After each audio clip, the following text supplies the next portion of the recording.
昏暗的鐵匠鋪內，金屬敲擊聲接連不斷。唐世雲揮動重錘，汗水浸透武道服，他機械地鍛造着鐵塊，火星四濺。一個聲音問道：“你覺得這次會成功嗎？”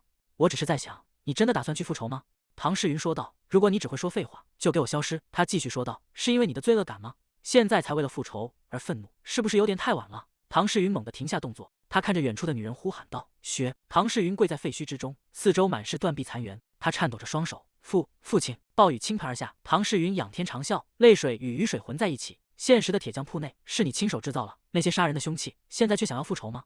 唐世雲冷冷地說道：“一派胡言！這場悲劇本就是因你而起。”唐世雲抬起頭，眼神中透着決絕。我不在乎，我絕不會改變決定。他抱着沉重的木盒，獨自走在山路上。血魔教的鐵匠，這15年來，我一直以魔匠的身份苟活於世。無論我如何試圖為自己辯解，都無法改變一個事實：這場悲劇確實是因為我才降臨在這個世界上。唐世雲停下腳步，望向遠處的宏偉建築。我要用這雙手親手終結這一切。他邁步走向大殿，背影決絕而沉重。守衛大聲呼喊道：“魔匠進殿！”唐世雲推開沉重的大門，步入寬闊的廣場。四周的教眾齊聲高喊道：“萬魔俯首，唯我獨尊！”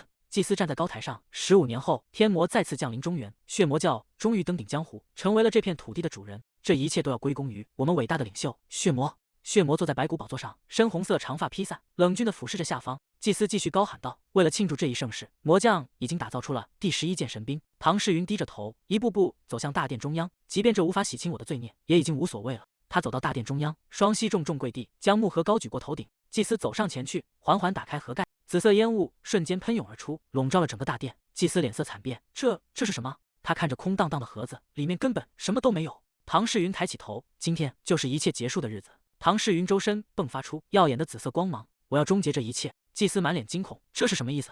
你這混蛋！話音未落，紫色光芒化作利刃，瞬間貫穿了祭司的胸膛。祭司瞪大雙眼，難以置信地驚叫道：“什麼？”唐世雲全身爆發出狂暴的紫色能量，血魔！紫色光束如利劍般撕裂了大殿的地板，直衝向白骨寶座。巨大的衝擊波瞬間席捲了整個廣場。血魔坐在原處，單手托腮，冷冷地看着逼近的攻擊，神情沒有絲毫波動。唐世雲大口喘着粗氣，他竟然毫髮無傷嗎？血魔站在煙塵之中，神情冷漠地拍了拍衣袖，仿佛剛才的攻擊只是一陣微風。唐世雲咬緊牙關，右手猛地虛空一抓，還沒結束。血魔，既然這些武功全都是從你那裡學來的，就算要耗盡我所有的生命力，他化作一道毀滅性的光柱，衝向寶座上的男人。唐世雲雙目充血，全身經脈暴起，我要殺了你！唐世雲化作一道紫色流星，正面撞向血魔。血魔站在原地，被狂暴的能量瞬間吞沒。白骨寶座在衝擊下化為齑粉，整座大殿轟然崩塌，亂石飞濺。旁觀的教眾看着廢墟，他怎麼可能擁有如此恐怖的武功？唐世雲看着眼前的廢墟，露出一絲慘淡的微笑。唐世雲搖搖晃晃地站立，鮮血順着指尖滴落，他猛地嘔出一大口鮮血，身體已到了崩潰邊緣，視線開始變得模糊。終於，我做到了！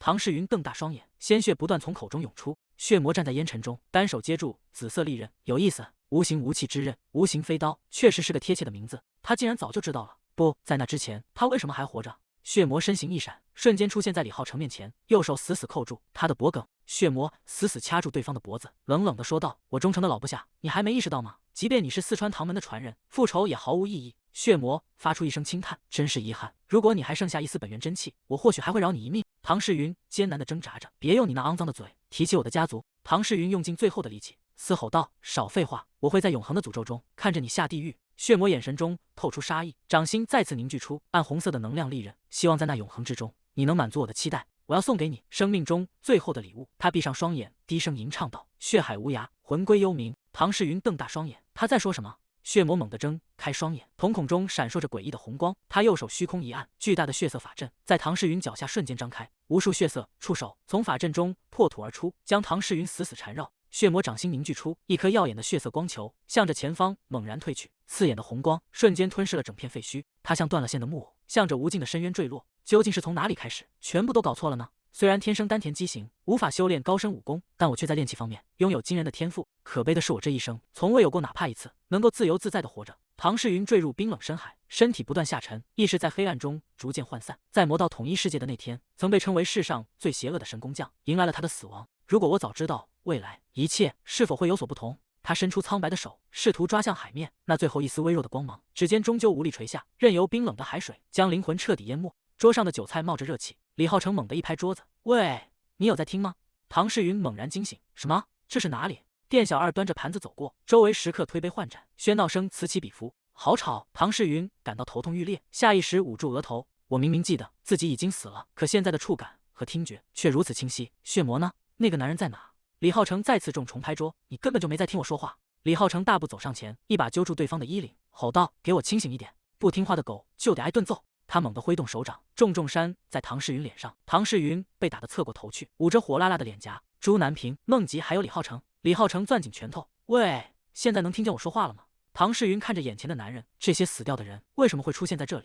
那麼站在我身後的那個人，他僵硬地轉過頭，看向後方，雪正靜靜地站在那裡，神情憂鬱。雪癱坐在地板上，雙手死死護住胸口。少主，唐世云看着眼前的景象，是的，我想起來了，這是16年前李浩成慶祝自己成為武林盟主弟子的那一天。就在這一天，雪被那些畜生凌辱，而我卻無力保護他。我確定就是這一天。唐世云看着地上的雪，眼中燃起滔天怒火。唐世云整理着衣襟，是在做夢嗎？無所謂了，他脫下外袍披在雪顫抖的肩上。沒事了，雪，別擔心。對不起，我沒能保護好你。雪抬起頭，淚水在眼眶中打轉。即便這只是個夢，我也要在這裡改變一切。李浩成揮舞着拳頭，你他媽在嘀咕什麼？唐世云頭也不回，反手死死扣住李浩成的手腕。我給你一個機會，如果你還算是個人，就給我誠懇的道歉。李浩成滿臉不可置信，猛地甩開對方的手。什麼？你真是瘋了？是那個女人先勾引我，我才陪她玩玩的。你是不是想死？唐世云蹲在雪身邊，頭也不抬地說道：“我姐姐果然很睿智，當初一眼就拒絕了你的求婚。”李浩成臉色漲紅，咬牙切齒地說道：“趁我還沒發火，給我閉嘴！”唐世云站起身來，考慮到你這張臉，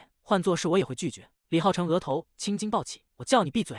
唐世云眼神冰冷，而且你身上聞起來像屎一樣臭，比起你的長相，你的性格更讓人惡心，單憑這一點就足以。李浩成暴跳如雷，揮劍猛然劈下，等我殺了你，看你還能不能動嘴！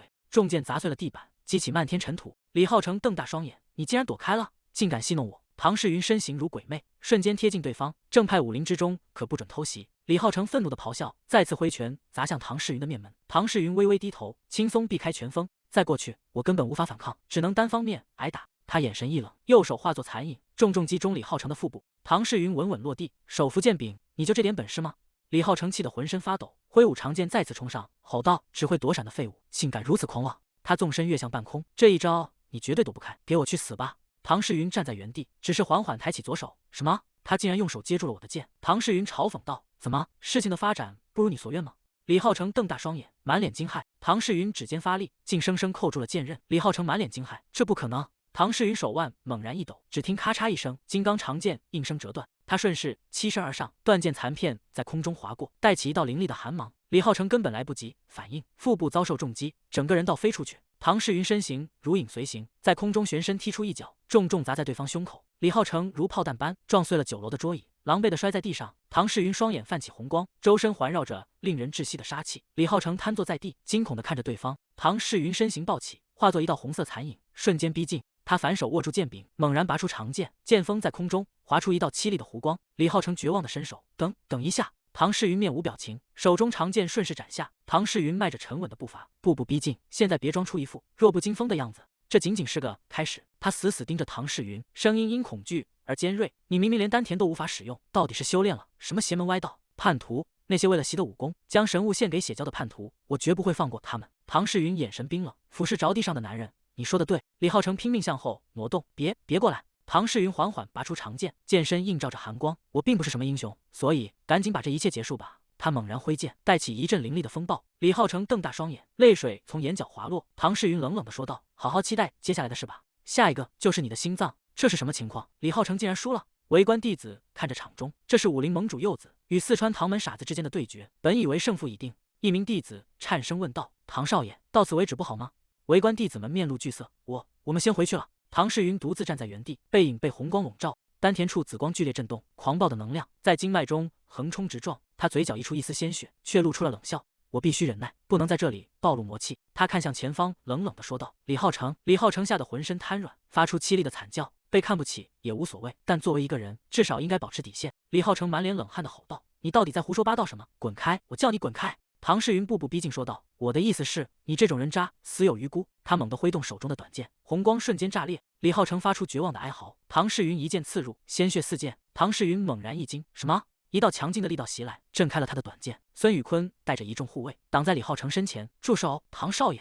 唐世云穩住身形，冷冷地看着來人。孫宇坤按住劍柄說道：“如果再繼續下去，我們絕不會坐視不管。”唐世云看着眼前的陣仗，他們是專門負責保護盟主弟子的直屬護衛队，護衛龍卫。孙宇坤眼神冰冷，带着部下步步逼近。孙宇坤看着唐世云，真是个白痴。护卫龙卫队长孙宇坤，唐世云双眼充血，原来从那时候起，他们就已经勾结在一起了。李浩成还有这群人，未来会被称为武林盟最臭名昭著的叛徒，四川血灾。因为他们的背叛，武林盟3成战力在那场浩劫中瞬间覆灭，尸横遍野，血流成河。唐世云死死盯着前方，无论后果如何，我都要在这里处决这群畜生。他直视着孙宇坤问道：如果我不退后，又会怎么樣？为了一個還沒正式入門的人，鬧出這麼大動靜，護衛龍衛到底有什麼權力插手？孫宇坤眉頭緊鎖，正如他所說，李浩成還在最終考核期，但他怎麼會知道這件事？唐世雲握緊短劍說道：無辜女子被騷擾時，你們袖手旁觀，現在有人懲治惡徒，你們卻說不能做事，不管。孫宇坤指着他怒斥道：放肆！懲處這種事，輪不到你這種人來執行，武林盟的人事安排，自有盟規處置。唐世雲低頭冷笑，這就是所謂名門正派行事的標準。孫宇坤面露驚色，唐世雲抬起頭，雙眼閃爍着紅光，說道：還真是大公無私啊！孫宇坤拔出長劍，竟敢侮辱偉大的武林盟，這是你最後的機會，如果不立刻跪下求饒，你將承擔嚴重的後果。唐世雲輕蔑的一笑，身為護衛龍衛隊長，你的口才倒是不錯，難道你是靠耍嘴皮子才爬到今天這個位置？孫宇坤氣得渾身發抖，你的狂妄簡直無法無天。他猛地揮手下令，給我拿下他！數名護衛揮劍衝出，唐世雲身形閃動，在劍影中穿梭。孫宇坤的實力大概在巔峰近頂層，如果不能速戰速決，情況會變得很麻煩。唐世雲身陷重圍，3柄長劍封鎖了退路。這3個人全都是一流高手，他橫劍格擋，火花在刃間飛濺，金屬撞擊聲響徹庭院，側身躲過腦後的偷襲，動作行雲流水。護衛龍衛配合默契，攻勢連綿不絕。一名護衛縱身躍起，重劍當頭劈下。唐世雲眼神冷靜，在密集的劍網中尋找着破綻。他壓低重心，反手揮劍橫掃，金屬撞擊聲響徹庭院。必須在體力耗盡前突破這3人的合圍。唐世雲咬緊牙關，感受着體內真氣的流逝。因為一擊必殺的後遺症，現在只剩下大約2年的內力了。他側身避開長劍，必須速戰速決。孫宇坤飛身躍起，大聲吼道：哈呀！唐世雲眼神一凛，身形如鬼魅般閃動，俯衝而下。孫宇坤揮劍橫掃，卻撲了個空。唐世雲在空中翻轉，雙劍精準擊中對方後頸。護衛龍衛發出一聲悶哼，重重地摔在地上。唐世雲身形如電，瞬間擊飛一名護衛。護衛龍衛驚呼道：什麼？你這混蛋！唐世雲在空中旋轉，輕鬆化解了圍攻。護衛龍衛咬牙切齒地問道：你是在耍我們嗎？你明明只是個三流武者而已。唐世雲穩穩落地，反手握緊劍柄，他再次消失在原地，只留下一道殘影。護衛龍衛看着同伴一個個倒下，冷汗浸透了後背，這家伙簡直是個怪物。孫宇坤眼神一凛，別再耍花招了。他身形如炮彈般彈出，重重一腳踢向前方。唐世雲躲閃不及，被巨大的衝擊力擊飛，撞碎了遠處的幕牆，碎石瓦礫紛紛落下。唐世雲倒在廢墟中，嘴角溢出鮮血。孫宇坤邁步走近，你算什麼東西，竟敢在這裡撒野？唐世雲掙扎着想要起身，卻被對方的威壓籠罩。孫宇坤指着他嘲諷道：你不過是個區區三流武者而已。他看着癱倒在地的對手，那裡才是你該待的地方。你明白這種丟臉的行為需要付出什麼代價嗎？唐世雲搖晃着站起身，廢話連篇，你真的很吵，讓我連休息的時間都沒有。他眼神一冷，這是對現在的我來說最好的方法了，我別無選擇，只能強行開啟我的上丹田。唐世雲周身雷光炸裂，藍色能量衝破天靈。孫宇坤被氣浪震退，你在幹什麼？雖然不知道你用了什麼花招，但結果不會改變。你在武林盟裡一定是靠環繞着恐怖的電光。他直視着前方說道：別廢話了，儘管放馬過來。唐世雲橫劍身前，藍色雷光在刃間跳躍。孫宇坤面露殺機，看來你真的想死，既然這是你的願望，那我就成全你。他周身爆發綠色氣勁，猛地踏碎地面，如離弦之箭般衝出。唐世雲瞳孔驟縮，一股極度危險的氣息瞬間鎖定了他的全身，一道紫色的光芒在唐世雲面前炸裂。孫宇坤驚呼道：那是什麼？唐世雲看着眼前的虛影，無形飛刀為什麼會出現在這裡？難道是那時候他進入了我的上丹田？即便如此，他又是如何現身的？孫宇坤從半空俯衝而下，結束了。唐世雲眼神一凛，不管是什麼原因，重要的是他現在就在我手中。他猛地握住光影，藍色雷電瞬間纏繞其上。我要用這一擊徹底結束戰鬥。金色的煙霧如毒蛇般在走廊中蔓延。孫宇坤僵在原地，長劍在手中劇烈顫抖。這是什麼？身體完全不聽使喚了。沉穩的腳步聲從煙霧深處傳來。唐世雲猛地轉頭，一名白髮老者緩步走出迷霧。唐世雲停下腳步，愣在原地。柳真學按住他的肩膀，孩子，絕對不要亂用那股力量。這個人是當今江湖的最強者。周圍眾人紛紛跪地，齊聲喊道：參見武林盟主。他是武林盟的主人，劍黃柳真學。唐世雲看着眼前的老者，隨着與血蛟的戰爭加劇，武林盟的敗勢愈發明顯，戰場上屍橫遍野，慘叫聲此起彼伏。大多數人都會向血蛟屈服跪地，但武林盟主和他所屬的武當派卻截然不同。武當弟子們浴血奮戰，即便重傷也不曾退縮。作為正派武林的守護者，劍皇柳真雪會一次又一次地舉起劍。柳真雪持劍而立，直到他死在我創造的神兵利器之下為止。唐世云握緊手中短剑，现在不是感傷的時候。他盯着柳真雪的背影，幸好他沒察覺到無形飛刀的存在，連血魔都沒能發現，這也是理所當然的。接下來的問題是，如果劍皇改變態度，發生了最壞的情況，我能用這個反擊嗎？唐世云準備再次移動，柳真雪突然輕笑，發出呵呵的聲音說道：“再稍微動一下試試。”柳真雪看着唐世云，露出驚訝的神情說道：“怎麼會這樣？我竟然完全看不透，這還是我第一次遇到這種事情。”唐世云流下冷汗，警惕地盯着對方，他撫摸着鬍鬚說道：“孩子，你似乎擁有相當有趣的才能。”朴元說道：“你一定嚇壞了吧？”他伸出手，在雪胸口輕點，現在沒事了，孩子。朴元扶起昏迷的雪，你可以多休息一會兒，晚點再起來。唐世云看着女子的背影，她是誰？我竟然完全沒有察覺到她的氣息。朴元有些生氣地說道：“你這混蛋，為什麼突然自己消失？”柳真雪無奈地回應道：“我沒時間解釋，因為我剛才感應到了先天真氣的波動。”柳真雪低頭致歉：“朴元，非常抱歉。”唐世云看着那名女子，朴元，難道真的是她？眼前的女子撥弄念珠，她是前峨眉派掌門，現任神医朴元。唐世云眉頭緊鎖，事情變得複雜了，先是武林盟主，現在又是神醫。15分鐘前，湖邊的涼亭內，朴元端起酒杯，一飲而盡後說道：“我一直告訴你。”柳真雪看着遠方，那些人永遠不會改變。武林盟中太多人忘記了大義，並背叛職責，這就是我成為盟主，想要撥亂反正的原因。然而，即便過了這麼久，一切依然沒有改變。朴元拎起酒壺，將清酒倒入杯中，說道：“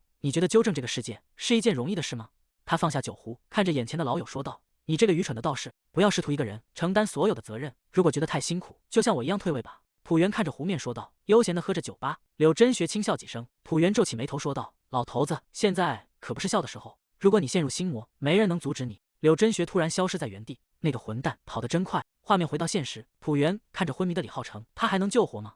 傷勢實在太重了，即便大羅神仙降世，恐怕也無能為力。唐世云站在遠處，沉默地注視着一切。孫宇坤咬緊牙關，該死，事情怎麼會變成這樣？我必須想辦法脫身。朴元看着他的傷口，他的傷勢太狂暴了。柳真雪眼神變得犀利，難道你使用了邪門歪道嗎？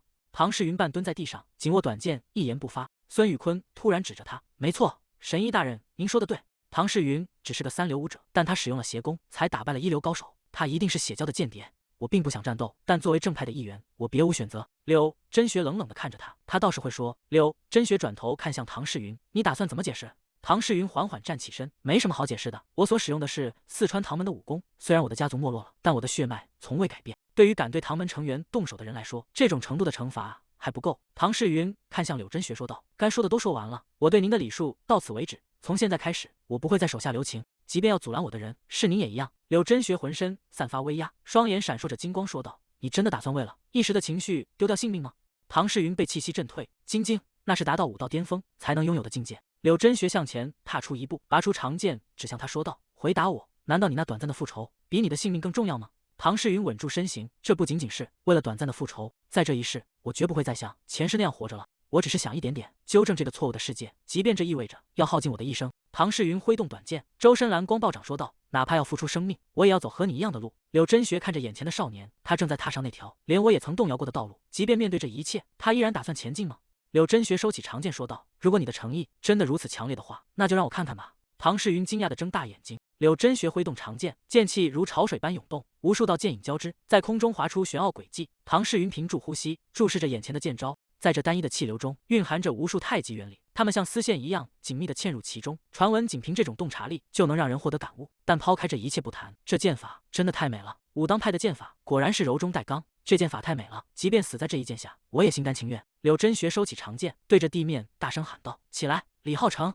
李浩成猛地睜開眼，聲音顫抖地喊道：“師傅，您終於來了，師傅！”李浩成跪在地上，對着柳真雪叩頭。朴元看着李浩成說道：“雖然救人是我的職責，但你已經讓我省去了那份麻煩。”李浩成跪在地上，這個女人在胡說什麼？對一個剛從死裡逃生的人，竟然說這種鬼話！柳真雪將劍尖抵在李浩成的頸部，說道：“你的對手為了證明清白，甚至不惜賭上性命，那你呢？”李浩成冷汗直流。那是。柳真雪收起長劍說道：“我問了一個愚蠢的問題。”李浩成急忙喊道：“不，師傅，我也願意賭上性命，都是因為那個混蛋先對我搖尾乞憐。”閉嘴！柳真雪怒喝一聲，再聽你繼續說下去，我的耳朵都要爛掉了。李浩成嚇得縮起脖子。柳真雪轉身看向唐世云：“對不起，別擔心，我會對你的行為負起全部責任。”唐世云微微作揖回應道：“謝謝您。”李浩成在身後絕望地喊道：“可是師傅！”柳真雪看着李浩成，失望地說道：“我從未有過像你這樣的弟子，他對唐世雲說道：“你可以按照你的意願隨意處置那個孩子。”唐世雲握緊短劍，一步步走向前方。李浩成驚恐地喊道：“该死，別靠近我！”他揮舞長劍喊道：“離我遠點！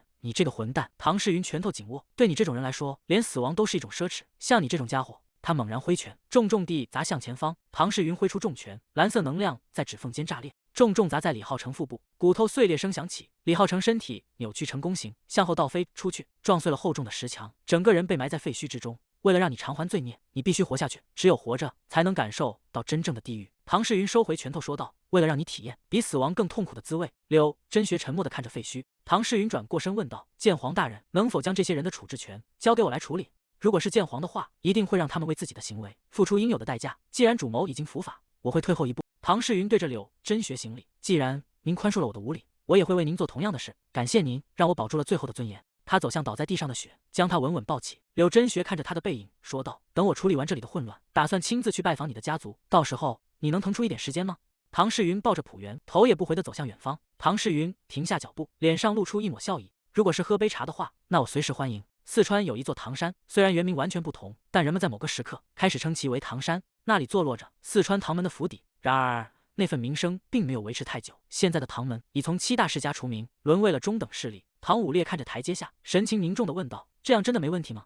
唐世林回應道：“門主，您絕不能親自出馬。”唐武烈看向遠方，暗殺組聽令。唐世林看向眾人：“我們要以少主的安危為第一優先級，立刻出發。”暗殺組整裝待發。他繼續喊道：“各位做好準！”話音未落，他猛地轉過頭，難以置信地問道：“唐世雲？”唐世雲背着雪緩緩走進大門：“姐姐，我回來了。”他停下腳步，低聲說道：“不過……”唐世雲看着众人問道：“大家這是要去哪？”他獨自走進房間，站在銅鏡前，看着鏡中年輕的臉：“我真的重生了。”唐世雲撫摸着下巴，陷入沉思：“我們會再見面的？這是過去的殘餘嗎？”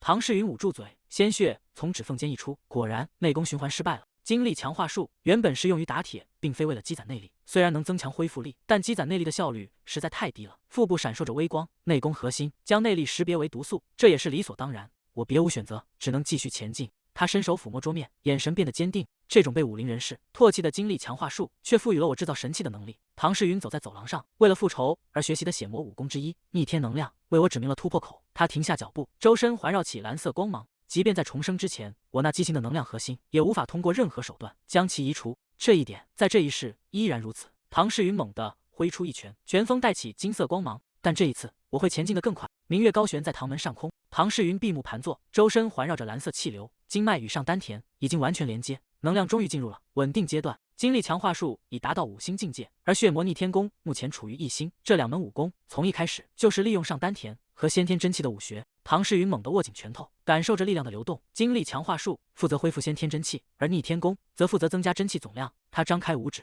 藍色光芒在掌心匯聚。唐世雲被強光包圍，懸浮在半空中。這種事說出去，恐怕沒人會相信。我已經可以自由使用先天核心那股龐大的能量了。接下來，唐世雲封鎖了氣息，確保沒有任何能量會從房間裡洩漏，甚至連氣味都被徹底隔絕。他盤坐在書架前，當務之急是先換身衣服。唐世雲換上青色長袍，快步走出房間。話雖如此，他低頭看向腹部，那裡隱約透出金光。為什麼這把無形飛刀會跟着我一起重生？唐世雲轉過頭，一名少年慌忙行禮：“對不起，少主，不，少門主，門主讓我帶您去天武殿，因為事情緊急，我才闖了進來。”唐世雲平靜地回應道：“沒關係，他也該找我了。”他看着少年問道：“你是張一吧？”張一愣在原地：“是的，少門主，您怎麼知道我的名字？”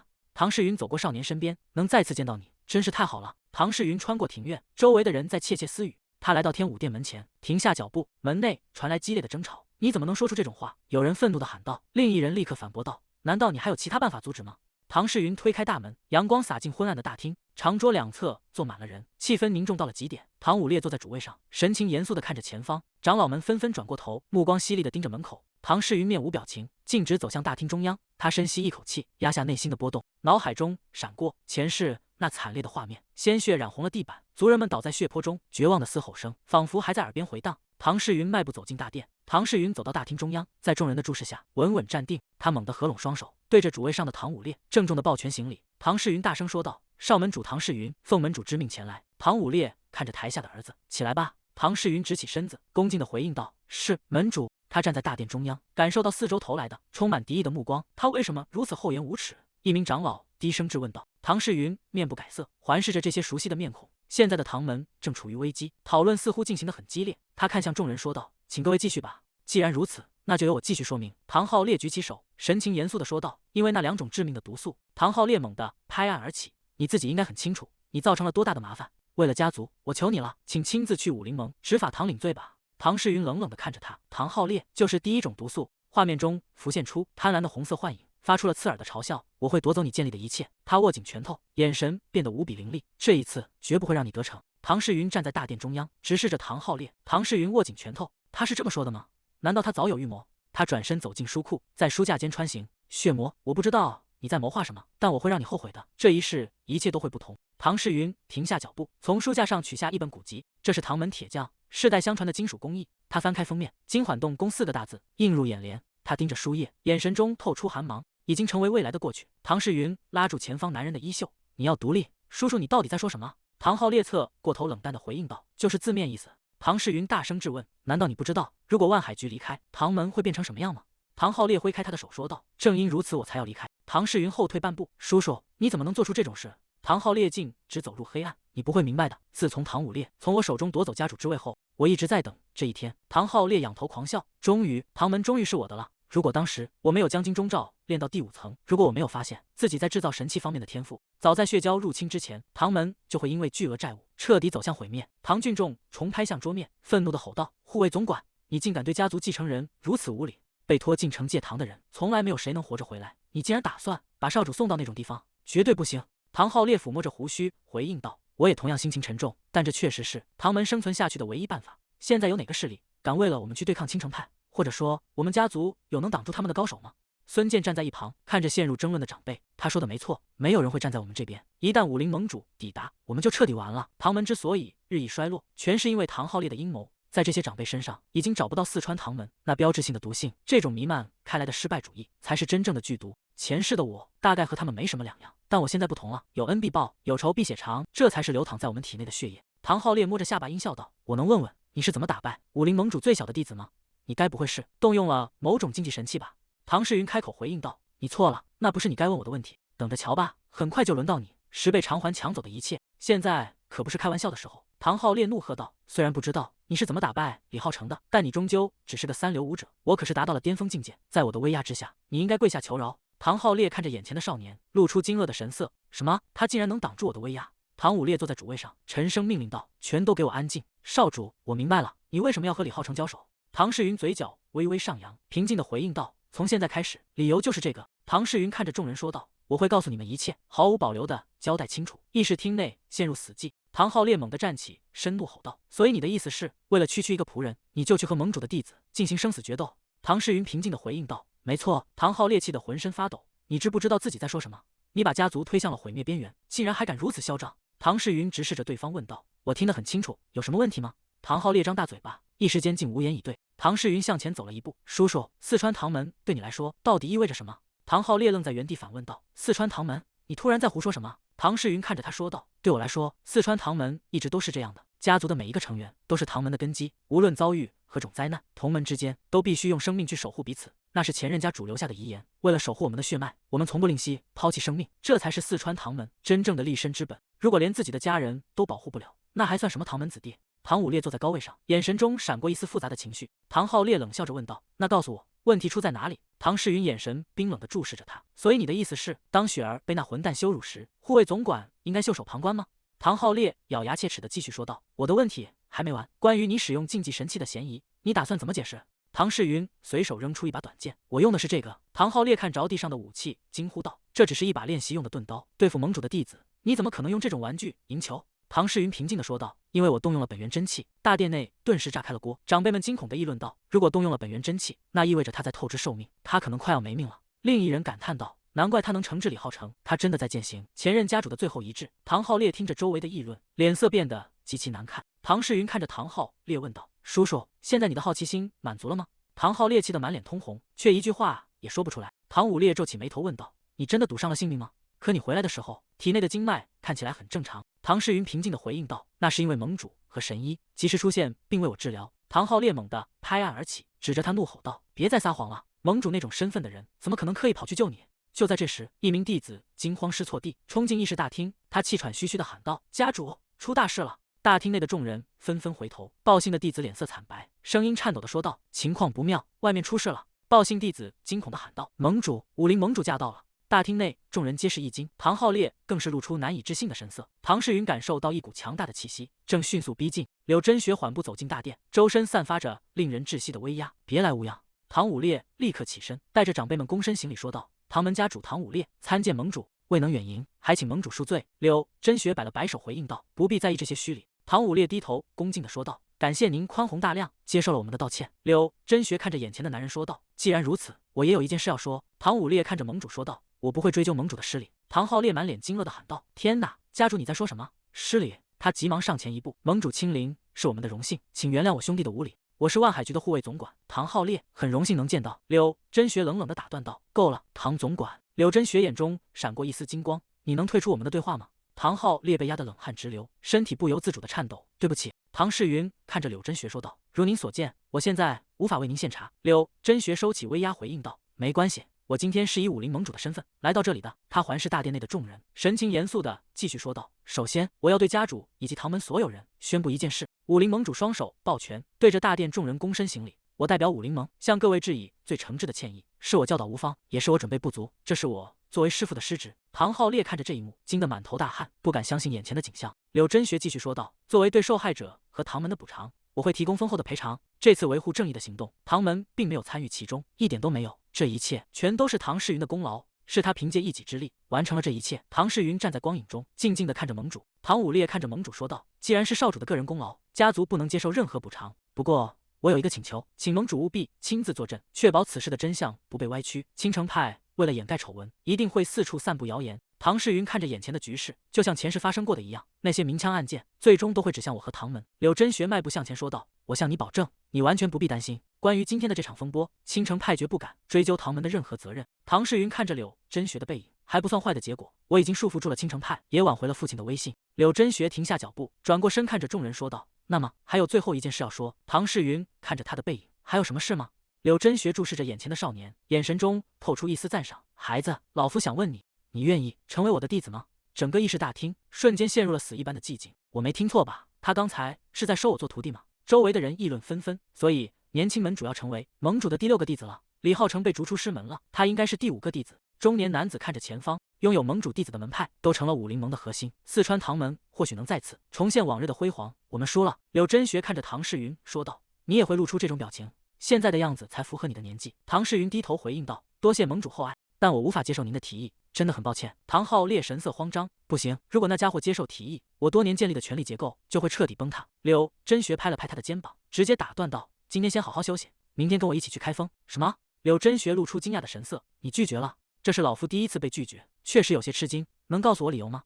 唐世云行禮回應道：“深感抱歉，但我未來將代表我的家族。正如您的師門只有武當，我也希望我的師門只有唐門。”柳真雪撫鬚點頭說道：“這確實有道理。”唐世云看向別處：“萬幸盟主平時不怎麼使用金光眼，各種特權雖然誘人，但對我來說無異於帶毒的聖杯。一旦我的魔功和逆天之氣被發現，等待我的只有死亡。”柳真雪嘆了口氣說道：“但我還是感到遺憾。”唐世云回應道：“我也一樣。剛才那一招受益匪淺，一招之內竟蘊含無數太極變化，武當的奧義令人敬畏。”柳真雪睜大眼睛問道：“你連那個都看穿了？哎呀，老夫該拿你怎麼辦？你真的很誘人。”柳真雪看向唐武烈：“唐門主，你培養了一個了不起的人才。”唐武烈行禮回應道：“您過獎了，這其中必有緣由，謝謝您。”唐世云沉默不語：“我不能強迫你，但是……”柳真雪握住腰間的長劍：“我也不能空手而歸。那個月光紋路是……”柳真雪抽出長劍，遞向前方說道：“拿着這個浪月劍的神秘屬性，總有一天會幫到你。”指尖觸碰到冰冷的劍鞘，大腦瞬間陷入停滯。這柄傳說中的重器，此刻竟真切地沉在掌心。周圍的人驚呼道：“浪月劍，那是用雲鐵打造的神兵，竟然送給了年輕門主！”唐武烈神情凝重，這已經超出了送劍的範疇，意味着盟主正式認可了年輕門主。唐世云接過長劍，制作神器的材料竟然就這樣到手了，真是走運！神兵創造，所有準備工作都完成了。唐世云接過長劍，行禮說道：“再拒絕就太失禮了，我感激地接受。”柳真雪點頭說道：“很好，謝謝你接受。”又從懷中取出一塊令牌，遞向前方：“還有這個是老夫的私人禮物，當你需要幫助時，就出示這個。在中原任何地方，你的請求都會被視同老夫的請求。”唐浩烈咬緊牙關，繼浪月劍之後，連盟主令也給了嗎？怎麼能給這種特權？他憤怒地盯着唐世云，那小鬼到底有什麼特別的？憑什麼得到這一切？酒水注入碗中，孫宇坤獨自坐在酒館，壓低斗笠。該死，全是因為那個混蛋！他腦海中浮現出那個唐世云的身影，憤怒地攥緊拳頭。那個該死的混蛋！鄰桌的酒客正在交談，其中一人說道：“整個四川都在議論唐門，如果盟主的判斷沒錯，他們可能會重現輝煌。”另一人壓低聲音問道：“你聽說龍四衛的事了嗎？他們都受到了重罰，指揮使被流放到了新疆。”酒客驚訝地回應道：“新疆那個偏遠山區？”對方點頭說道：“是啊，雖然不知道原因，但他的前途徹底毀了。”孫宇坤咬緊牙關，發出咯吱的響聲，他絕對使用了暗器技巧，他們怎麼能懲罰我？猛地發力，將手中的杯子捏成粉碎。我一定會加倍奉還這份屈辱。四川唐门府邸，夜色深沉，守衛在門前巡邏。唐世雲坐在屋內，陷入沉思。唐武烈推門而入：“你太憂慮了，必須增加護衛人數，以防有人伏擊，並且禁止你私自外出。”唐世雲無奈地搖頭：“這太過分了，我不想做一個不聽話的兒子，但我不能就這樣在這裡浪費時間。”他站起身，握住桌上的長劍，猛地拔出劍刃，寒光映照在臉上。唐世雲輕笑一聲說道：“好了，我們走吧。”他身形一閃，消失在房間內。守衛站在長廊盡頭，疑惑地轉過頭：“剛才是什麼聲音？”他仔細觀察四周，卻空無一人。2名巡邏衛兵正低聲交談着走過。唐世雲貼在牆邊，避開火光的照射，悄無聲息地穿過了守衛的視線。唐世雲化作一道金光，在屋頂間飛速穿梭。可能是等級提升了，但火羽小队的技能也需要改進。他身形一閃，穩穩落在地面。首先得趕快去鐵匠鋪制作我的主武器。唐世雲抬起頭，望向遠處的建築群，唐家村，唐門血親聚居的地方。他看着空蕩的街道，陷入回憶。當時大家都離開了。唐世雲收回目光，快步走向村子深處。唐世雲咬緊牙關，再等一等，再次像那時一樣。不，我會讓他比那時更加繁榮。他停下腳步，望向前方宏偉的建築。第一道漣漪將從這裡開始，在萬鐵殿。唐世雲握緊手中的長劍，通常需要他的許可才能進入這裡。他走上台階，推開沉重的大門，但這個時間應該沒有人在，所以沒關係。大門緩緩開啟，發出沉悶的聲響。唐世雲突然停住動作，睜大眼睛。大殿內站着一個男人，沉聲問道：“這麼晚了，什麼風把你吹來了？”唐世雲停下腳步，躬身行禮說道：“唐世雲見過萬鐵殿主。”他額頭滲出冷汗，該死，偏偏遇到了最想避開的人。他是連父親都非常尊敬的家族大長老，雖然不姓唐，卻是唐門的核心成員。男人轉過身，露出強壯的軀幹和滿臉鬍鬚。他是所有鐵匠的領袖，萬鐵殿的主人，黑手匠人巨龍淵。他那雙銳利的眼睛死死盯着唐世雲。他曾追隨前任門主，卻始終對門派事務保持中立且冷淡的態度。那天的記憶格外清晰。萬海鏢局獨立的時刻，唐世雲看着遠去的背影。那個男人曾一心鑄劍，卻隨唐浩烈離開了唐門。他一言不發，用怨恨的眼神看着我，隨後轉身離去。我不明白為何他對我懷有敵意，但那眼神已無法挽回。真遺憾，我得推遲計劃了。唐世雲低頭說道：“抱歉這麼晚打擾你，我突然有個想法，所以想來付出實踐。”巨龍淵點頭回應道：“那就去做吧。”唐世雲愣在原地問道：“什麼？”巨龍淵側過頭回應道：“我說去做吧，別磨蹭了，快出來。”門後探出一個身影，雪驚喜地喊道：“少主來了！”唐世雲有些意外，雪。他快步走上前，深深鞠了一躬，說道：“上次真的很感謝你。”雪眼眶濕潤，低聲的喃道：“我太欣慰了，只要你還活着，那就足夠了。”唐世雲看着他，露出溫和的笑容，說道：“我知道門主禁足你7天7夜。”巨龍淵走過來，拍了拍雪的肩膀，說道：“如果沒有少主，我真的……”他止住話頭，拉着雪轉身離開。“別打擾他了，我們走吧。”唐世雲看着兩人離去，陷入了沉思。唐世雲握緊長劍，他竟然讓我使用設備，這對他來說就像武者的武器一樣。雪跟着巨龍淵走上台階，回頭喊道：“下次我會好好謝你的。”難道他們早就認識嗎？巨龍淵轉過頭喊道：“少主！”唐世雲停下腳步回應道：“怎麼了，廳主？”那個魁梧的男人沉默片刻，搖了搖頭說道：“沒什麼。”他帶着雪消失在門後。唐世雲獨自站在院中，看着緊閉的大門。算了，先放一邊吧。他轉身走向工房，準備開始自己的計劃。唐世雲推開工房大門，步入其中，不能錯過這個難得的機會。武林中流傳着一句話，對於達到巔峰的武者，武器不再是目的，而僅僅是手段，簡直是一派胡言。因為在這個世界上存在着規格完全不同的神兵利器，那是足以超越武學本身，凌駕於一切之上的存在。唐世雲環視四周，看着架子上的兵刃，想到這些竟然被認為是中等品質，萬鐵廳的水平真是可憐。唐世雲拔出架上的長劍，這就是萬鐵廳之主親手打造的作品嗎？他確實配得上大師之名，但對我而言，這還遠遠不夠。即使沒有那10件神兵，血教也擁有足夠多恐怖的魔兵與武裝，雖然不及那10件傳說，但他們或許更加邪惡，更加令人膽寒。為了徹底摧毀他們，我需要同等規格甚至更強的神兵利器。唐世雲脫下外袍，露出健壯的軀幹，他戴上黑色皮手套。通常我不會帶着他打鐵，但接下來我要做的事非同尋常。唐世雲踩下風箱踏板，爐火瞬間升騰，火焰映照着他的臉龐，眼神中透出決然。唐世雲將劍胚投入爐火，這不是普通的鍛造。遙遠的過去，前世的世界已成往事。當我發現自己擁有創造神兵的能力時，喜悅卻是如此短暫。因為血蛟的大規模入侵，在那一刻開始了。唐世雲痛苦地捂住額頭。他環顧四周的荒涼，這裡是哪裡？唐世雲搖晃着站起身，走向那片無盡的黑暗。我還活着嗎？為什麼只有我一個人活了下來？沉重的腳步聲由遠及近，一個身影停在牢籠前，那是血魔。他俯視着地上的幸存者，冷冷地說道：“能創造神兵的冶金師，那是只有唐門創始人才能達到的傳說故事。但看來你已經掌握了它。”血魔面无表情地拔出长劍。唐世云咬緊牙關，身體因憤怒而剧烈顫抖。“我要殺了你，殺了你！”唐世云猛地撲向鐵欄。“我要殺了你！”唐世云吐出一口血沫。“放屁，去死吧！”唐世云被锁链吊在半空，身體因重創而顫抖。血魔站在血色氣息中，“为我铸一把劍，那樣你就能活命。”唐世云猛地抬起頭，眼神中充滿驚愕。他在說什麼？族人還活着？血魔將長劍插入地面，發出一聲悶響。他側過頭問道：“所以你不在乎剩下的族人死活嗎？”唐世云掙扎着問道：“這是什麼詭計？”血魔轉身離去，“信不信由你，我並不在乎。即便沒有神兵利器統一武林，也只是時間問題。”血魔冷酷的聲音傳來：“下次我會把族人的頭顱當作禮物送給你。”唐世云滿頭大汗，眼神中充滿掙扎。那種殘忍的混蛋不可能讓族人活命，但如果他們真的活着，我就別無選擇。他跪在冰冷的地上，死死盯着插在地上的劍。“既然如此，我寧願……”他抬起頭，大聲說道：“我會做的。”血魔停下腳步，側過半張冷峻的面孔。唐世云站起身，直視着那個魔頭，說道：“但是神兵是根據使用者的武學而創造的，如果你還想要它，就得把你的武學分享給我。”唐世云的手撫過劍身，眼神變得陰冷。“我會讓復仇之刃就此綻放。”就這樣過了15年，10件魔兵相繼問世，而我也因此名揚天下，被稱為最邪惡的神將魔將。唐世云在黑暗中學會了10種絕世武學，包括血魔的逆天神功。這些兵刃被世人稱為10魔兵。唐世云回到现實，在萬鐵廳的爐火前邁出沉穩的步伐，僅靠這裡的火力根本無法融化隕鐵，但是憑借金剛循環功配合神兵創造術，我一定能融化它。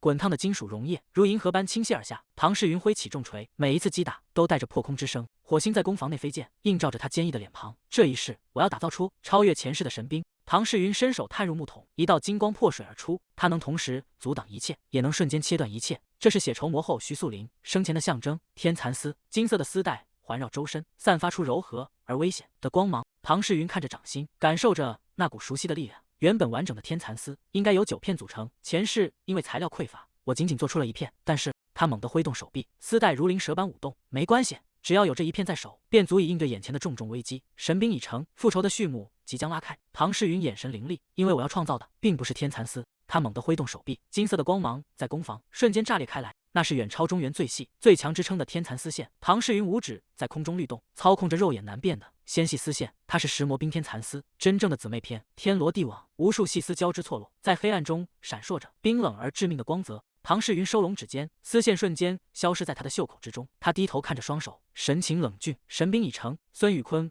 揮動巨劍，從空中猛然劈下，無數纖細的絲線瞬間纏繞住巨劍，發出刺耳的摩擦聲。孫宇坤瞪大雙眼，驚呼道：“什麼絲線？”他拼命想要抽回武器，卻發現身體已被無形的網死死困住。唐世云看着前方說道：“護龍衛隊長，哦，抱歉，我失禮了。你現在只是孫宇坤。”孫宇坤咬緊牙關，死死盯着前方。唐世云繼續說道：“謝謝你能過來，真是完美的時機。我有件想測試的東西。”孫宇坤冷笑一聲回應道：“也許我該謝謝你，省去了我尋找的麻煩。”這狂妄的小鬼竟然如此囂張！孫宇坤猛然拔出巨劍，周身殺氣騰騰。孫宇坤揮動巨劍，我要一擊解決他。唐世云冷笑一聲問道：“你真的覺得事情會那樣發展嗎？”孫宇坤手中的巨劍瞬間崩碎瓦解，他露出驚愕的神情。唐世云指尖微動，無數絲線在空中交織。孫宇坤被絲線逼退，狼狽地穩住身形。他看着遠處的對手說道：“看你這副樣子，是為了不留下痕跡，才隨便抓了把武器吧？”唐世云周身能量暴漲，那就讓我看看，沒有了主武器的你究竟能撐多久。唐世云身形閃動，無數黑線封鎖空間。孫宇坤環顧四周，該死，左邊還是右邊？他到底在哪？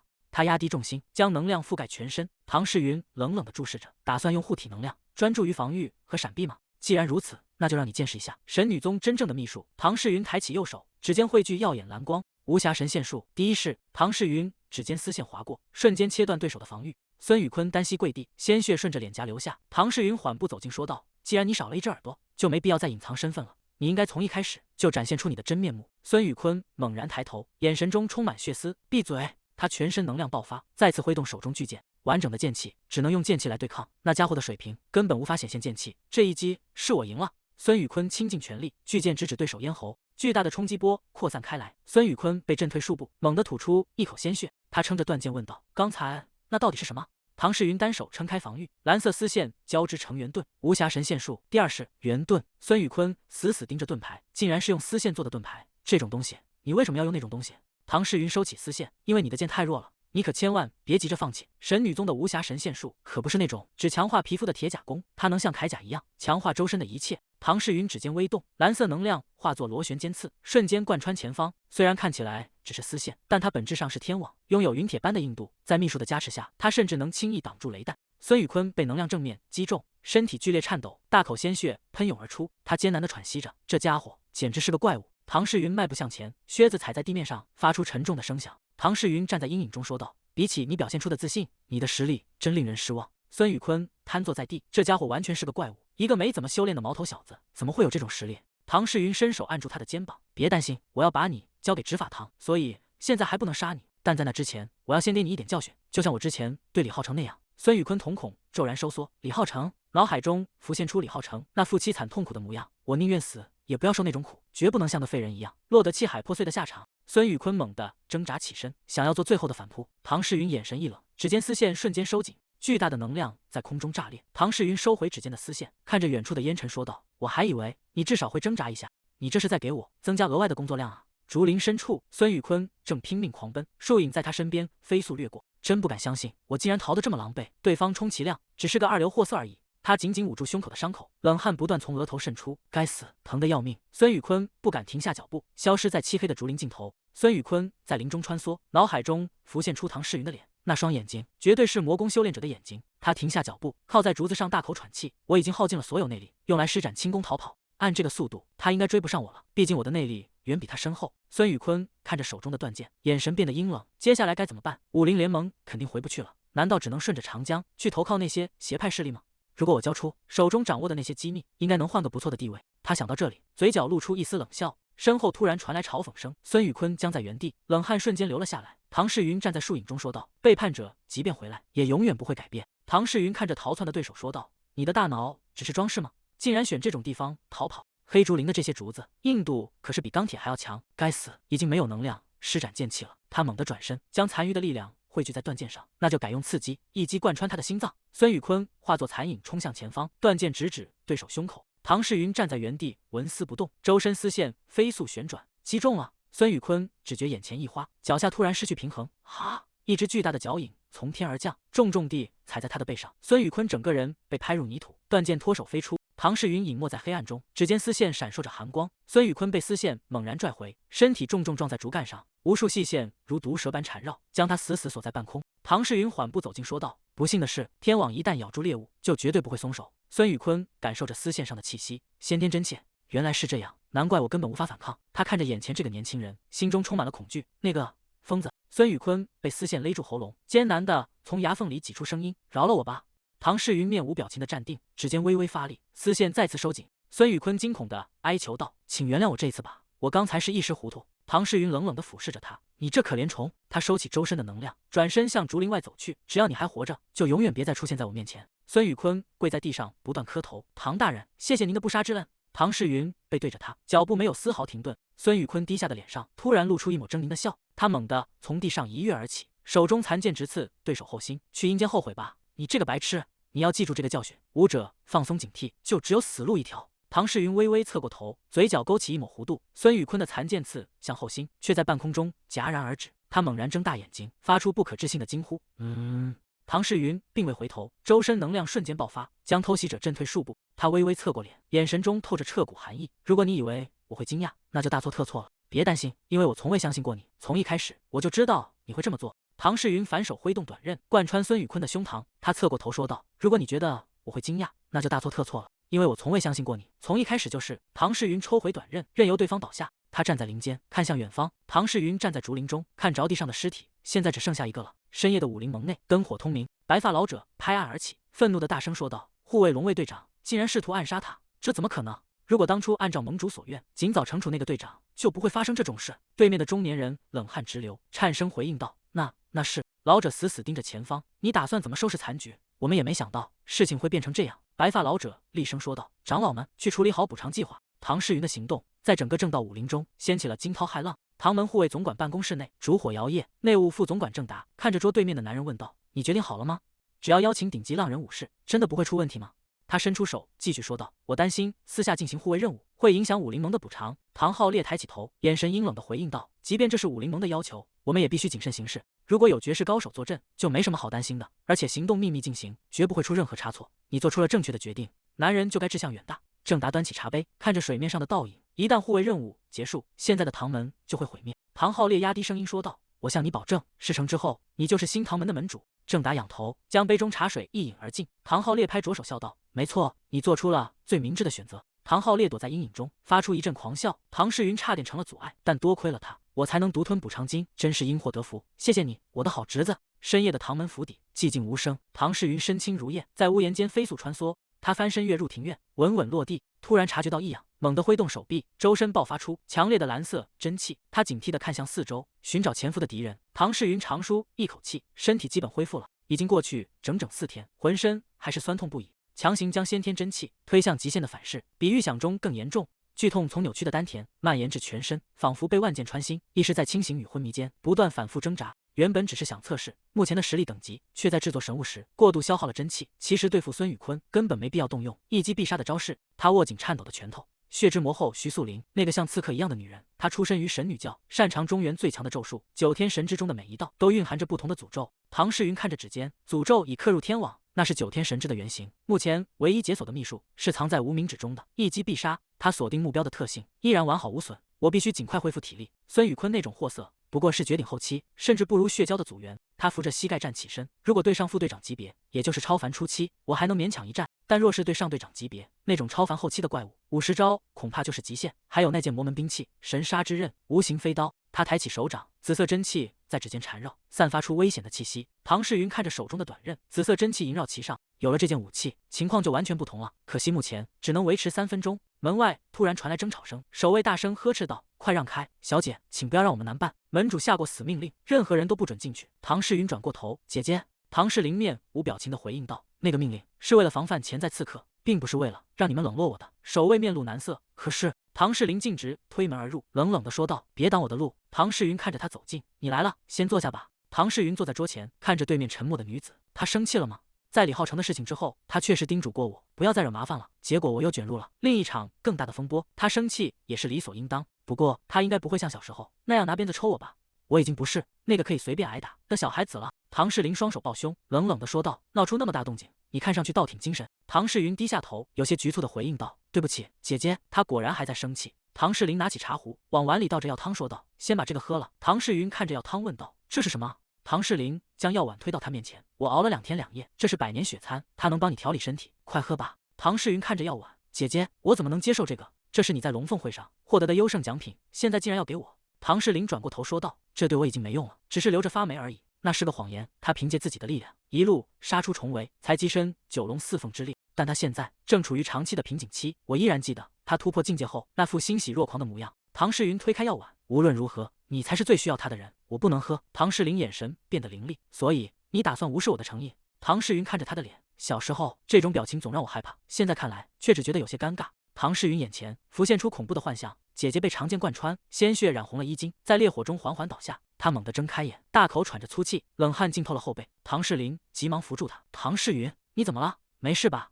唐世雲捂住胸口，眼神中滿是驚恐。他死死盯着姐姐，確認對方還活着。唐世林擔憂地問道：“到底發生了什麼？你的臉色很難看。”唐世雲搖了搖頭，試圖平復紊亂的呼吸：“我沒事，只是剛才有點頭暈。”唐世林皺起眉頭說道：“快把這碗藥喝了，如果你再拒絕，我真的會狠狠懲罰你。”唐世雲看着藥碗，真是拿他的固執沒法子。既然如此，就接受他的這份心意吧。我應該引導他進入更高的武道境界，作為對他的回報。他端起藥碗一飲而盡，隨後看向唐世林說道：“那麼，請幫我護法片刻。”夜色籠罩着唐門府邸，唐世林守在一旁，驚訝地睜大眼睛。唐世雲盤膝而坐，周身爆發出極其強悍的藍色真氣，真氣如漩渦般在他身邊瘋狂流轉。唐世雲感受着體內奔騰不息的真氣，原本只想恢復傷勢，沒想到100年血餐的藥效遠超我的想象，至少吸收了15年的純淨內力。唐世林在一旁輕聲問道：“結束了嗎？”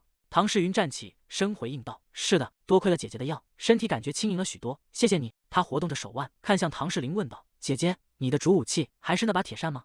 唐世林點頭回應道：“沒錯。”唐世雲微笑着說道：“等我的禁足令解除，請來一趟鍛造房，到時候我會……”門外突然傳來守衛響亮的通報聲：“門主駕到！”唐世雲臉色微變，父親竟然親自來了，先是姐姐，現在又是父親，今晚還真是熱鬧。唐武烈推門而入，沉聲問道：“這是怎麼回事？”唐世雲與唐世林立刻躬身行禮說道：“見過門主，看來姐姐也不知道父親會來。”唐武烈看着桌上的藥壶，陷入了沉默。唐世林額頭滲出冷汗，糟了，我瞞着父親，偷偷拿走了百年血餐，要是被发现就慘了。他有些結巴的說道：“父親，事情不是你想的那樣。”唐武烈揮了揮手：“夠了，你先出去。”唐世林如获大赦，連忙退了出去。那個叛徒竟然这麼快就告密了。房間內只剩下2人，氣氛壓抑得令人窒息。唐武烈盯着唐世云說道：“世云。”唐世云低下頭，有些緊張地回應道：“在，父親。”唐武烈眼神如利刃般：“我知道你身上藏着。”唐世云瞳孔骤縮，難道他發現了關於我重生的事，還是看穿了我隱藏的武功？唐武烈語氣冰冷地說道：“一個秘密。”唐武烈低聲喚道：“世云。”唐世云恭敬地回應道：“是的，父親。”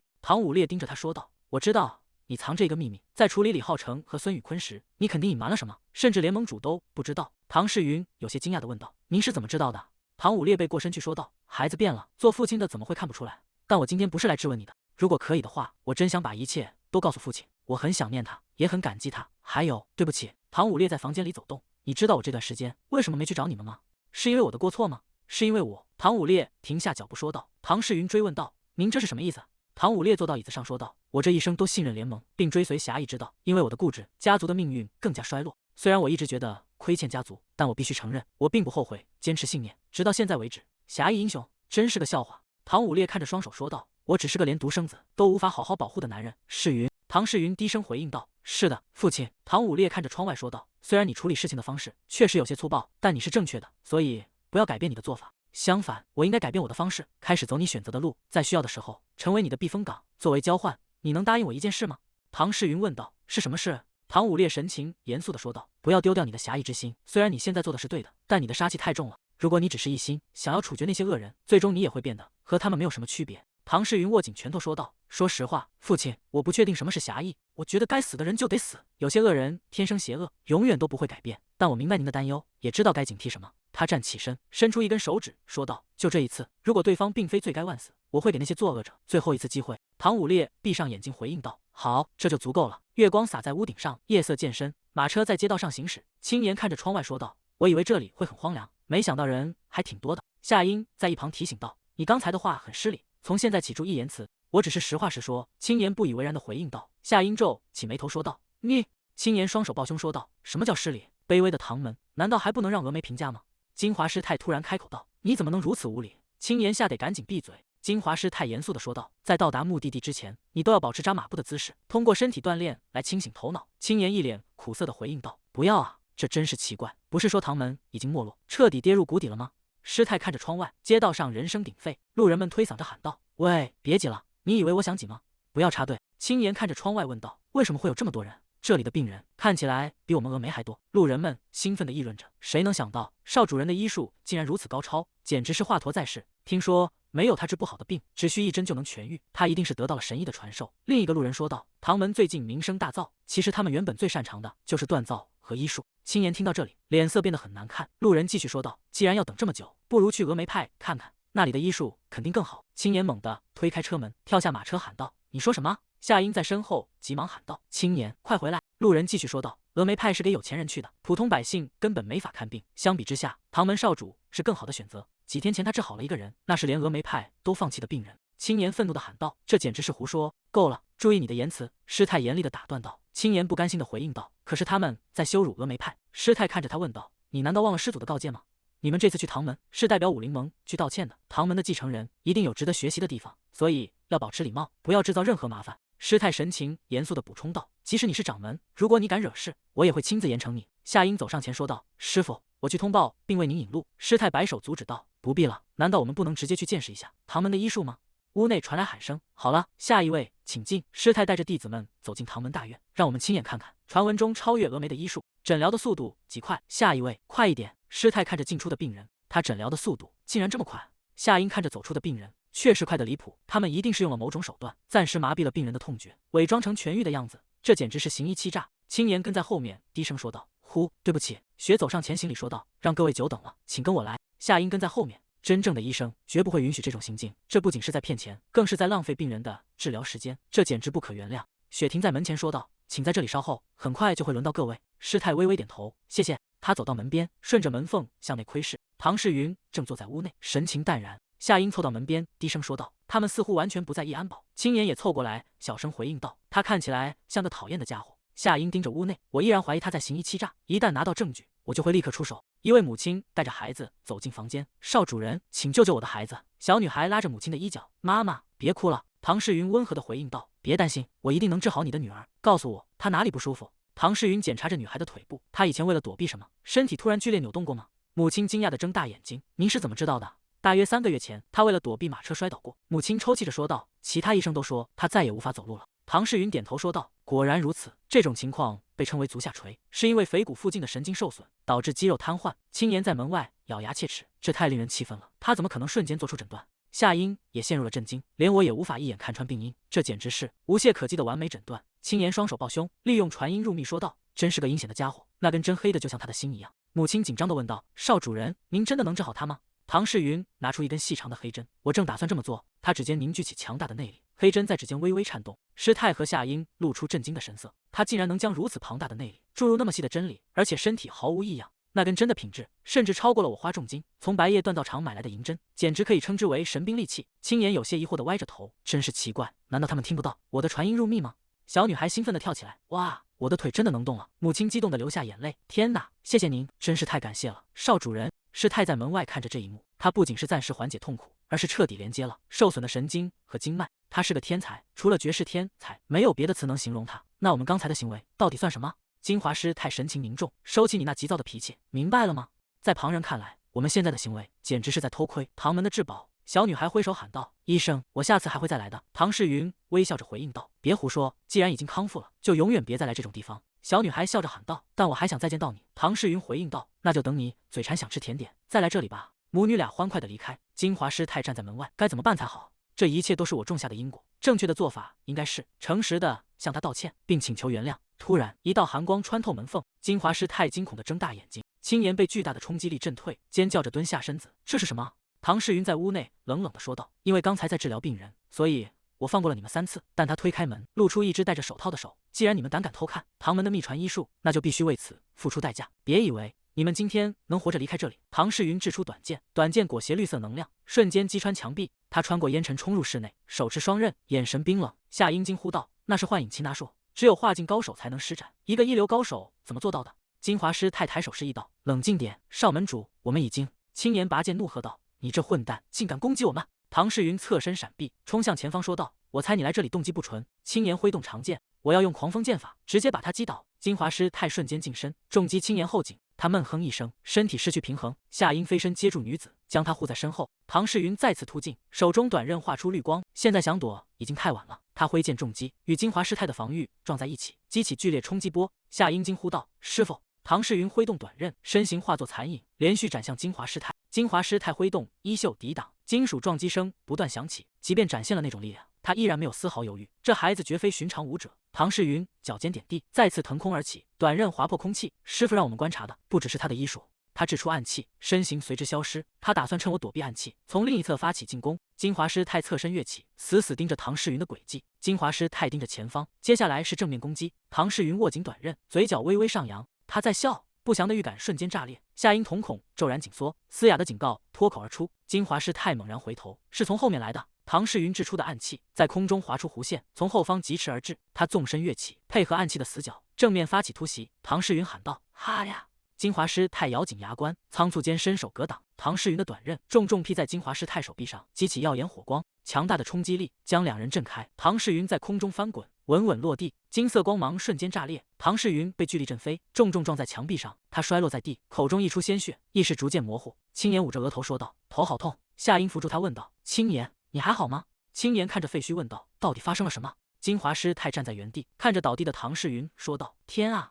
唐世雲大口喘着粗氣，鮮血順着嘴角流下。金華師太看着自己的雙手，我不自覺地使出了全力。沒想到一個20歲的年輕人能如此熟練地使用幻影擒拿術。他注意到地上的短刃尾端連着細微的光芒，一根線。唐世雲猛地拉回短刃，雙手各持一柄利刃，擺出戰鬥姿態說道：“再來。”從未聽說過使用絲線的武學，他是靠自己達到那種境界的嗎？金華師太陷入沉思，遠處傳來沉重的腳步聲。唐武烈眼神陰冷地注視着戰場，他猛然揮手，大聲喊道：“唐門的武者們，壓制敵人！”數名黑影從天而降，直撲唐世雲。唐門武者們蜂擁而至，將金華師太重重包圍。金華師太看着遠處的男人說道：“唐門門主。”唐世雲臉色慘白，虛弱地望向前方問道：“父親，他身體劇烈搖晃，最終支撐不住，重重摔倒在地上。唐世林飞奔而来喊道：“世云！”唐门武者们驚呼道：“少门主！”夏英神色慌张，快步走向倒地的唐世云，問道：“你還好嗎？”唐世林猛然回頭，眼神凌厲地呵斥道：“站住！”夏英停下腳步，雙手緊抓胸口，一驚回應道：“我只是想幫忙而已。”唐世林眼神冰冷，盯着眼前的三人說道：“別讓我重複第二遍。”暴風堂內氣氛凝重，金華師太帶着2名女子站在大廳中央，說道：“唐門門主，我們從年輕時就認識了。”他撫着胸口，繼續說道：“這全都是誤會。”唐武烈眉頭緊鎖，目光如炬地問道：“到底是什麼誤會？是你們隱藏身份，潛入唐門領地這件事嗎？還是說你們覺得唐門不該有這麼多病人求醫？”金華師太神色慌張：“不，我不是那個意思。”唐武烈猛然起身，重重拍向桌面，喊道：“如果不是那個意思，難道你重傷我兒子，讓他受了嚴重的內傷，也是誤會嗎？發生這麼多事後，我們覺得你們的意圖很可疑。你是來完成護衛龍衛沒能完成的任務嗎？”金華師太臉色慘白：“唐門主，你怎麼能這麼說？這簡直太荒謬了！”青年咬緊牙關：“這都是我的錯，如果我沒有衝進去攻擊他。”夏英低頭看向地面，剛才那個人沒事吧？希望他沒有受重傷。大廳側門緩緩開啟，發出沉重的摩擦聲。三人同時轉頭望去，唐世雲步入大廳，躬身行禮說道：“少門主唐世雲，向門主請安。”他抬起頭，繼續說道：“非常抱歉，讓您擔心了。”唐武烈急忙起身問道：“你身體還好嗎？”唐世雲點頭回應道：“是的，休息片刻後已經恢復了。”他輕輕活動手腕，最近診治病人太多，積壓了不少疲勞。唐武烈瞪大眼睛問道：“疲勞？你沒有受內傷嗎？”唐世雲疑惑地問道：“內傷？”金華師太站在一旁，難以置信地看着他。金剛靜心功的內力本該讓他經脈盡碎，但他竟然沒有內傷。唐世雲轉身看向金華師太說道：“抱歉，這其中有些誤會。”他再次行禮說道：“抱歉讓您陷入困境。掌門人，我聽說有位神醫要來，本想請教一番，沒想到是峨眉掌門青靈，我沒認出您的身份，竟然貿然出手，請原諒我的無禮。”金華師太滿臉困惑地問道：“你在說什麼？”唐世雲打斷道：“掌門人，請不要再說了，只需在一旁等待。”大廳內的門徒議論紛紛，那真的只是誤會嗎？如果是真的，少門主不可能正常站在這裡，看來他已經被神醫選中了。唐武烈主走到兒子身邊：“世雲，如果是為了家族才選擇退讓，你大可不必這麼做。我知道你在強忍痛苦。”唐世雲輕聲回應道：“我沒事，我只是在裝傷而已。”唐武烈愣在原地問道：“什麼？你為什麼要這麼做？”唐世雲側過頭說道：“父親，這一次請配合我的計劃。”唐武烈沉默地看着兒子：“你到底想做什麼？”唐世雲回應道：“別擔心，我會解決兩派之間所有的矛盾。”他露出邪魅的微笑：“代價會非常昂貴。”夏英與青年跟隨金華師太走來。唐世雲看着金華師太，正義感很強，但脾氣很急躁。從見到你的那一刻，我就知道你是誰了。這樣一來，我就算還清了10大門派領袖之一欠下的巨大人情。”唐世雲說道：“如果沒問題的話，請聽從我的指示。”金華師太低頭說道：“我會做的。我想不帶偏見地觀察你的才華，但我隱瞞身份確實是個錯誤。你的身體真的沒事嗎？”唐世雲抱拳行禮：“正如我所說，我只是累了，請不要擔心。謝謝你維護了我的尊嚴。”周圍的路人議論道：“原來真的是個誤會。既然如此，神醫的教誨一定也是真的。”唐世雲閉上雙眼，沒必要再拖下去了。金華師太微笑着說道：“沒錯，人生中總會有這樣簡單的錯誤。”唐世雲按住肩膀，雖然受了點傷，但慶幸的是還沒到瀕死的地步。金華師太面露愧色：“我真的很抱歉。”唐武烈盯着前方：“真的只是那樣嗎？”唐世雲回應道：“是的，我怎麼敢指責峨眉派在撒謊？”唐武烈怒斥道：“你這個蠢貨！你差點引發了一場可怕的血戰，即便看起來他們是在偷窺本門的秘籍，你也不該如此魯莽地攻擊他們。”金華師太抬起手：“請冷靜下來。”唐世雲低頭說道：“我犯了錯，我只是打算嚇唬他們一下。”唐武烈指着他說道：“即使那是練習匕首，也不能成為你這種行為的借口。”青年露出驚愕的神情：“練習用的匕首？但我當時拔出的明明是真劍。”金華師太看向唐武烈：“掌門人，我相信這其中一定存在誤會，我為我的行為道歉。”唐武烈神情稍緩：“請不要放在心上，我的弟子也同樣搞錯了。”青年突然跪倒在地，大聲喊道：“我道歉！”圍觀的路人議論道：“峨眉派竟然下跪了，他到底犯了什麼錯？”唐世雲走向青年：“青年，名門正派的弟子怎能如此輕易下跪？你以為僅僅靠下跪就能把這件事了結嗎？”他伸出手說道：“雖然傳聞唐門總是心懷怨恨，但我們不會因為一點侮辱就讓人下跪。”青年看着對方的手，他是在把我的失誤掩蓋成普通的侮辱嗎？面對這樣的人，我怎麼能心懷惡意？他握住對方的手，站起身回應道：“謝謝你，不，我再次向你道歉。”金華師太走上前，微笑着說道：“感謝你的理解。”唐世雲抱拳行禮：“年輕的時候脾氣總是容易失控。”金華師太讚嘆道：“你的兒子確實繼承了你的英勇。”唐武烈回應道：“你太過獎了。”金華師太搖了搖頭：“我從不給予毫無意義的讚美。”唐武烈說道：“既然如此，很高興你能看好他。既然誤會已經解除，我們是否該繼續了？”金華師太拍了下額頭：“我完全忘記了來自聯盟的消息。在那之前，作為道歉的誠意，我會答應唐門繼承人3個請求。”唐世雲露出一絲冷笑：“終於要開始掠奪了？不，應該是談判。我從小時候起，眼光就一直很不錯。”他回想起年幼時見到的那個小女孩，這種能力不僅能讓我看到萬物，還能直視人的內心。村裡的人都說我被惡鬼附身了，他們感到恐懼，並將我趕了出去。但正如神你所說，這是一種如同精金般的能力，是上天的恩賜，而非诅咒。夏英注视着唐世云，难道我的眼睛看錯了嗎？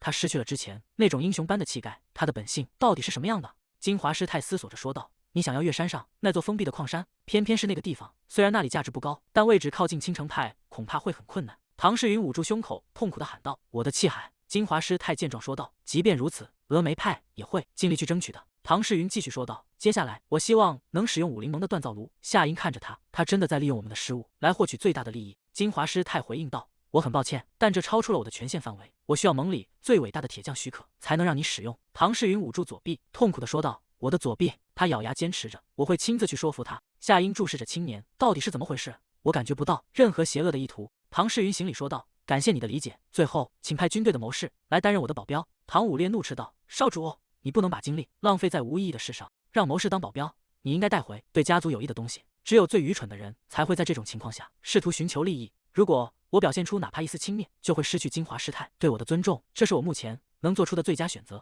唐世云猛地睜眼，該死！他轉頭看向夏英，夏英感到十分困惑，他為什麼盯着我看？那些我一直試圖去忽略的回憶，以及隨之而來的罪惡感，此刻正排山倒海般重新湧上心頭。當血蛟殺害了武靈盟主之後，武靈盟分裂成了2個不同的派系。反血蛟同盟主張應該尋求邪派勢力的幫助，而另一派則堅持必須保留正派的尊嚴。領導反血蛟同盟的3位領袖之一就是劍後夏英。奇怪的是，我曾多次與他相遇。夏英手持長劍，指着前方說道：如果你想要復仇，目標應該是我們。你的所作所為與血蛟有什麼區別？在他眼中，我是一個放棄正道、走上魔道的惡魔。夏英憤怒地喊道：你甚至腐蝕了那個純潔的孩子，為了那個孩子，我要親手殺了你，還有那個腐蝕了他朋友的混蛋。更重要的是，回憶中唐世云輕聲說道：對不起，我來晚了，如果能早點遇見他，或許一切都會不同。金華師太連續呼喚道：少主，少主！唐世云猛地驚醒，金華師太關切地問道：有什麼不對勁嗎？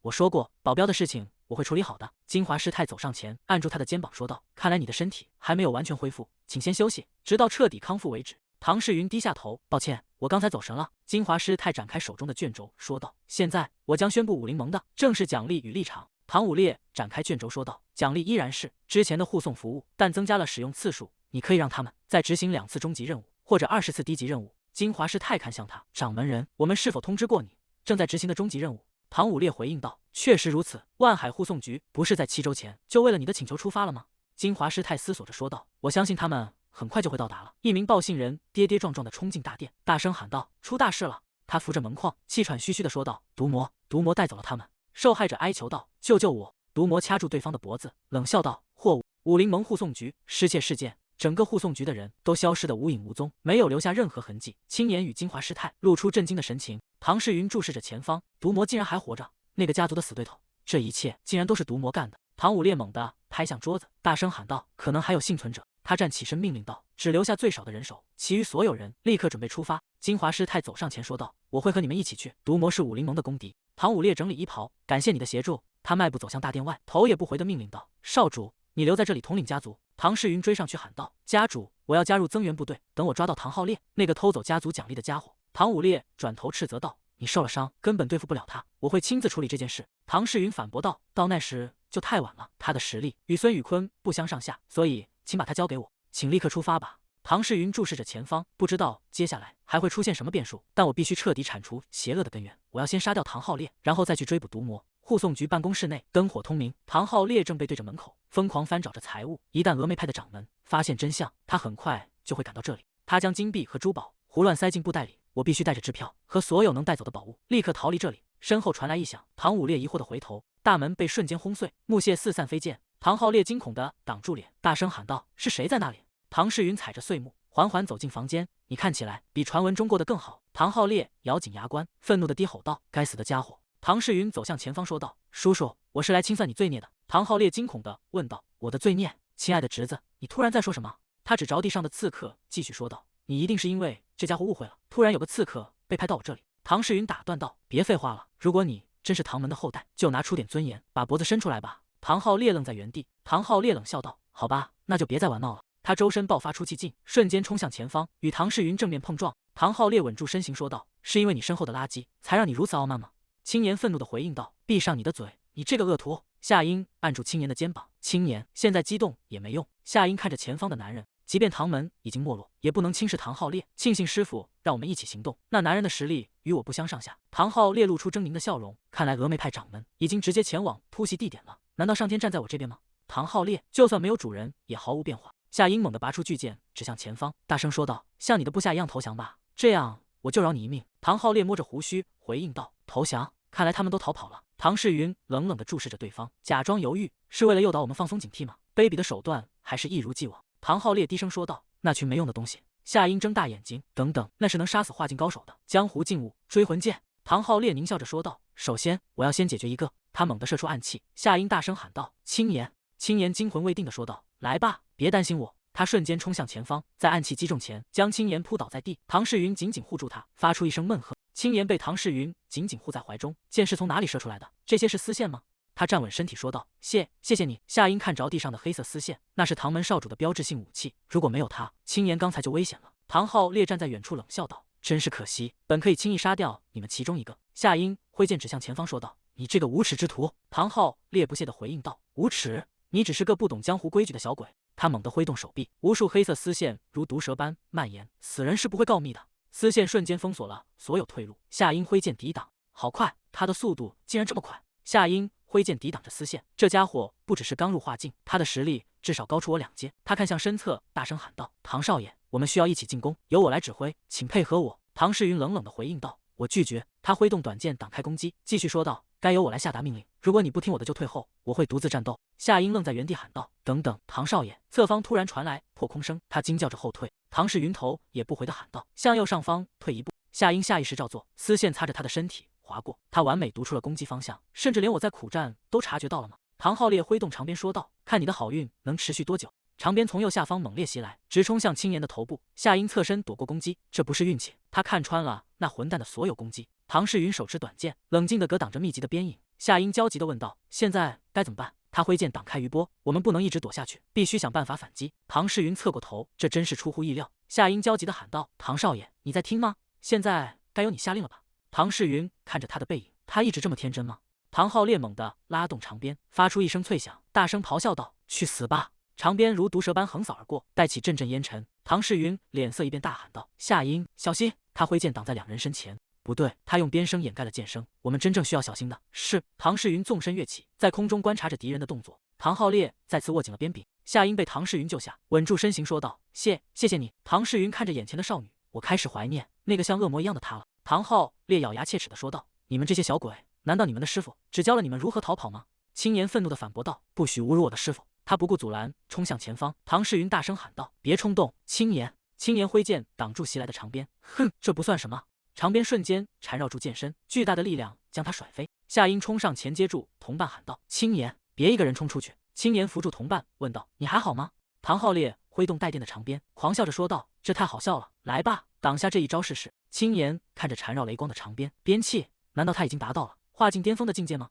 唐世雲背對兩人說道：“專注戰鬥。”他冷靜地注視着前方，這只是廉價的小把戲。唐浩烈咬牙切齒地說道：“雖然不知道他哪來的自信，但我會把他撕成碎片。”他猛地揮出雷霆一鞭，地面瞬間崩裂。唐世雲側身避開攻擊。如果是真正的鞭氣，雷光會覆蓋整條長鞭，而不是只有一部分。他看着地面的裂痕，只能做到這種程度，說明他只是勉強跨過了化境的門檻而已。唐世雲看着身後的兩人，連這種事實都看不透嗎？這樣要如何對抗邪教？就當是提前訓練他們吧。他握緊手中的飛刀，不僅是未來的領袖夏英，青年也會發揮重要作用。唐世雲側過頭，低聲說道：“當我投擲飛刀時，我們就把戰場移到外面，做好準備。”他猛地揮動手臂，飛刀化作一道寒光射出。唐浩烈揮鞭擋開飛刀，這種小花招能做什麼？只會玩弄絲線的把戲。長鞭帶着雷光橫掃而過，與飛刀在空中激烈碰撞，爆發出巨大的衝擊波。唐浩烈被煙塵籠罩，發出一聲悶喝，他面目猙獰地咆哮道：“我要先殺了你！”他揮袖驅散迷霧，看着空無一人的前方，這種淺薄的詭計。唐世雲帶着兩人衝出重圍，他冷靜地注視着前方，說道：“準備好！”唐浩烈縱身躍上屋頂，看着下方的三人狂笑道：“你們已經要逃跑了嗎？”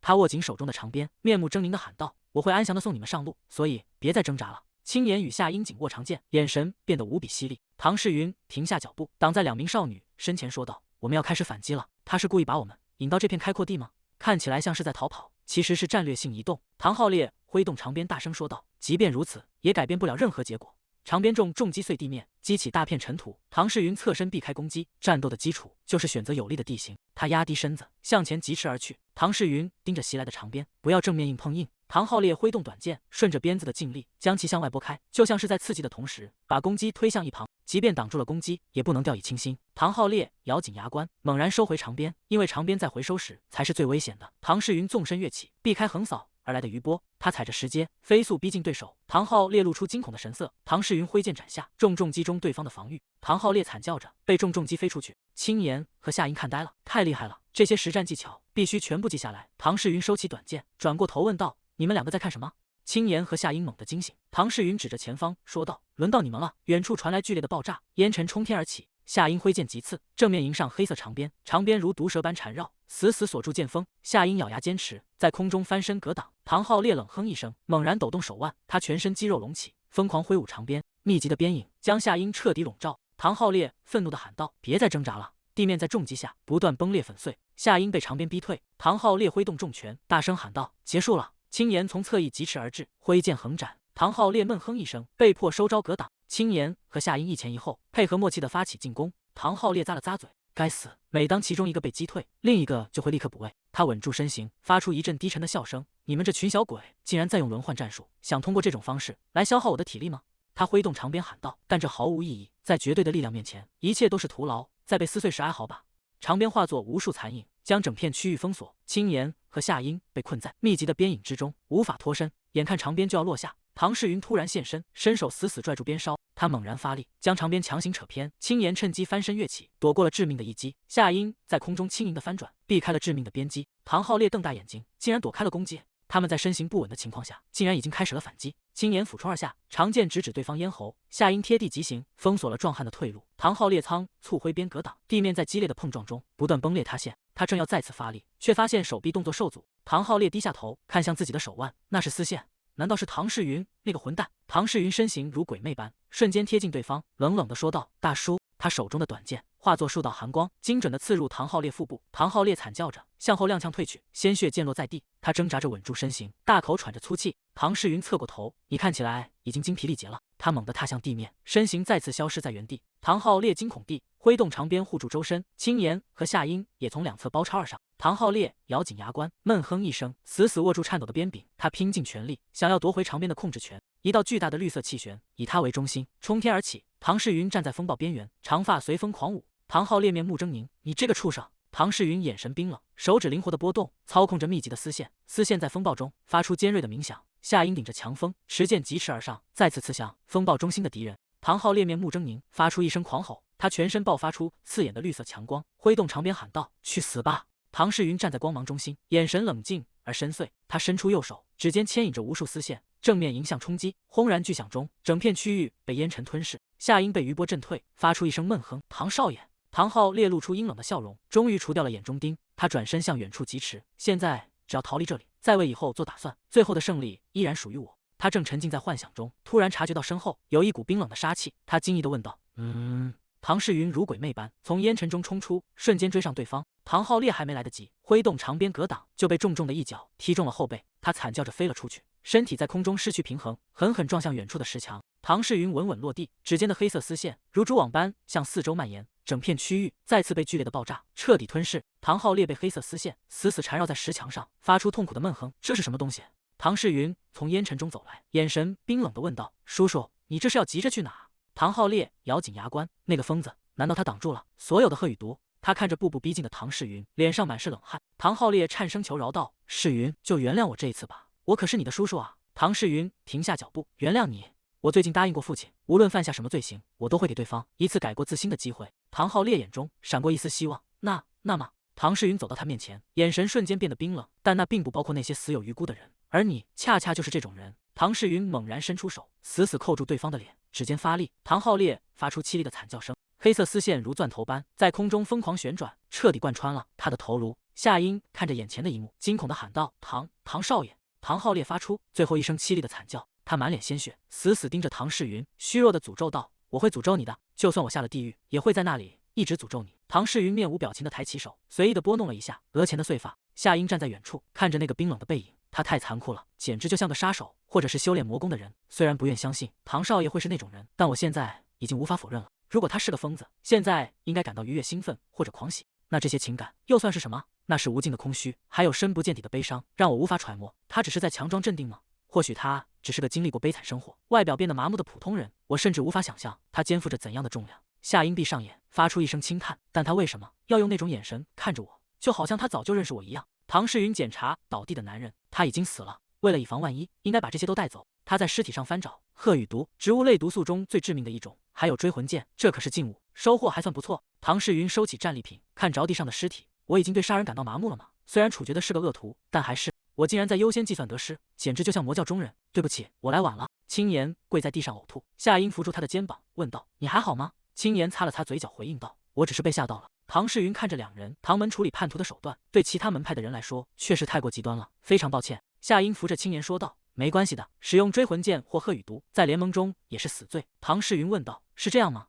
夏英站直身體，雙手抱拳行禮說道：“梅弟子夏英，感謝唐公子的救命之恩。”青年也跟着行禮說道：“梅弟子青年同樣感激不盡。”唐世雲慌忙擺手說道：“請快抬起頭來，我並沒有救你們。如果沒有那些黑絲線，我們根本無法站在這裡。”唐世雲無奈地說道：“禮多必詐，過分的禮數反而無禮。”夏英低頭回應道：“不是我們做的不夠好。”唐世雲看着他們，並不是那樣，你們其實根本不信任我。唐世雲看着青年，那麼多人想和他攀關係，他卻堅持不把我當恩人。夏英突然大聲說道：“這全都要多虧了你。”青年在一旁愣住了，這真的是那個平時對男人冷若冰霜，眼神像刀子一樣的夏英嗎？唐世雲嘆了口氣說道：“好吧，我接受你們的感謝，我已經準備好了馬車，你們快去和金華師太會合。”夏英急忙問道：“你不和我們一起走嗎？”唐世雲背過身去說道：“不，我打算獨自去追擊。”夏英立刻打斷道：“不行，我們要和你一起去。”唐世雲驚訝地問道：“和我一起？”夏英眼神堅定地看着他，唐世雲感到一陣頭疼，真是拿這種固執的人沒辦法。唐世雲頭也不回地說道：“我不介意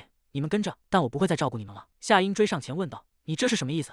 唐世雲冷冷地回應道：“如果你們掉隊，我會直接丟下你們。”夏英看着他的背影，唐公子是想一個人承擔所有風險嗎？他堅定地說道：“沒關係，我們會跟着你，絕不會拖後腿。”唐世雲邁開腳步：“我們走。”青年跟在後面，明明有馬車不坐，為什麼要靠雙腳趕路？眼看兩人走遠，他急忙大喊道：“等等我！”青年劇烈地喘息着，艱難地攀爬陡峭山壁。唐世雲和夏英已經遠遠甩開了他，腳下的岩石突然鬆動，身體猛地一沉，如果從這裡摔下去，一定會沒命的。青年死死扣住岩縫，對着上方喊道：“你們兩個，等我一下！”唐世雲停下腳步，回头看向下方，看來夏英的體力已經到達極限了，現在還不算晚，按原計劃去和大家會合吧。夏英看向唐世雲說道：“感謝你的關心，但青年也是峨眉弟子，在追蹤毒魔的任務中，他絕不會因為體力不支就要求大家停下。”青年抓着岩石，身體不斷顫抖。雖然我確實是因為這個才叫你們的，當然不是因為累，我只是覺得方向偏了。唐世雲指着樹樁說道：“我一直在觀察年輪，修正我們的路線，所以不用擔心。既然休息好了，那就繼續出發吧。”他縱身躍上高處，青年趴在岩壁上，看着唐世雲的背影。他難道是藥農嗎？為什麼對山裡這麼熟悉？而且他完全不會累嗎？三人終於穿過峭壁，來到一片密林。唐世雲停下腳步說道：“從這裡開始，我們分頭搜索吧。”唐世雲看向青年和夏英說道：“我們分頭搜查，1小時後在這裡集合，交換各自發現的線索。”三人隨即散開，消失在密林深處。唐世雲獨自穿梭在林間，保持這個距離應該沒問題。追蹤的基本功就是仔細觀察周圍的一切。他蹲下身子，伸手觸摸地上的草叢，只要有任何人為的痕跡，都必須引起懷疑。這些是野獸留下的路徑，而這些腳印屬於不懂武功的普通平民。毒魔葉綠城，無論如何，我都會找到你，用你最擅長的方式。回憶湧上心頭，葉綠城一瘸一拐地走進唐世雲。葉綠城大笑着說道：“徒兒，你的鍛造技術無愧於天下第一的稱號。只要帶上這件寶物，就能進入萬毒不侵之境。他甚至能排出體內的毒，並加以操控嗎？”葉綠城看着手腕上的黑鱗手鐲，讚嘆地說道：“這簡直是神作。”唐世雲握緊手中的鐵錘，憤怒地吼道：“閉嘴！”葉綠城繼續說道：“看來他留你一命是有原因的。如果你沒有用我族人的性命來威脅我的話，我絕不會為你這種人打造出這樣的神兵利器。”他猛地揮動鐵錘，砸向眼前的男人。葉綠城用一根手指輕鬆擋住落下的重錘。“怎麼，你後悔了嗎？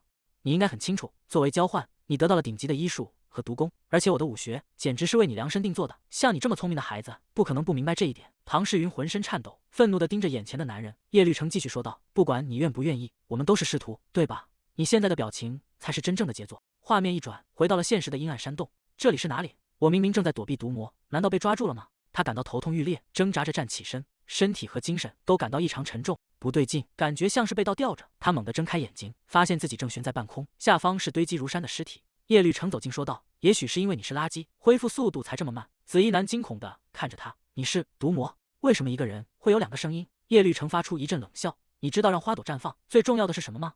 一道寒光閃過，紫衣男的手臂被其間斬斷，鮮血噴湧而出。葉綠城平靜地說道：“如果不回答，另一只手臂也會掉下來。快點回答我，讓花朵綻放需要什麼？”紫衣男在劇痛中抽搐，哀求道：“是土壤和水，還有陽光。”葉綠城大笑着說道：“哦，你比看起來懂得多，確實沒有那些東西，花朵就無法綻放。”他從懷中掏出一個木盒，取出一柄漆黑的長劍。但這世上有一種花卻是例外，從這顆種子中綻放出來的花朵不需要任何陽光和水分，因為他厭惡一切純淨。紫衣男看着那柄剑，那分明是一把宝劍，他竟然稱之為種子。葉綠城按住劍柄上的紅寶石，猛地拔出长劍。他走向倒吊的紫衣男，揮劍斬下。這種花不喝水，只以鮮血為食，它不需要陽光，只在漆黑的絕望中瘋狂生長。葉綠城站在屍堆中，高舉雙手，狂笑：“這就是天象淚花，只要它成功綻放，我就會成為真正的毒主。到那時，無論正派還是邪派，所有的武林人士……”他伸手抓向虛空，眼神中滿是瘋狂：“我都要讓他們化為一灘血水。”鮮血順着山洞流出，匯聚成一條暗紅的溪流。森林中的野鹿低頭飲下溪水，瞬間倒地毙命。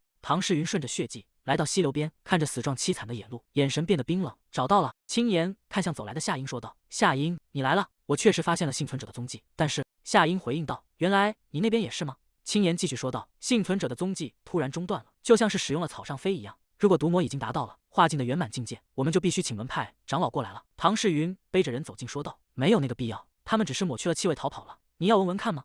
夏英俯身靠近屍體，這是散味香。唐世雲回應道：“沒錯。”青岩蹲下身子說道：“這是一種能抹去使用者所有自然氣息的神物，真的完全没有味道。”夏英站起身說道：“萬幸毒魔的武功還沒達到巔峰境界，但我們要怎麼追蹤他？”唐世雲周身散發出藍色真氣，通過強化我的感官，我就能追上他。我們繼續追擊。夏英看着唐世雲的背影，先天真切，他竟然毫不猶豫地燃燒自己的生命力，簡直不敢相信。夏英看着前方奔跑的身影，真是一位俠義之士，除了這個詞，沒有更好的方式來形容他。唐世雲在林間疾馳說道：“就在這邊。”三人停在密林深處，唐世雲低聲說道：“我們到了。”這股濃烈的血腥味，連散味香都無法掩蓋，絕對沒錯了。幸存者就在這裡。幸運的是，這裡似乎沒有守衛。唐世雲轉頭看向青年說道：“青年，請按計劃與主力會合，並請求支援。”青年咬緊牙關，雖然很不甘心，但以我的武功，留下來只會礙手礙腳。青年低頭回應道：“明白了。”青年向唐世雲道謝後，轉身離去。唐世雲看向夏英說道：“至於你，夏英，我希望你能加入這次行動，能辦到嗎？”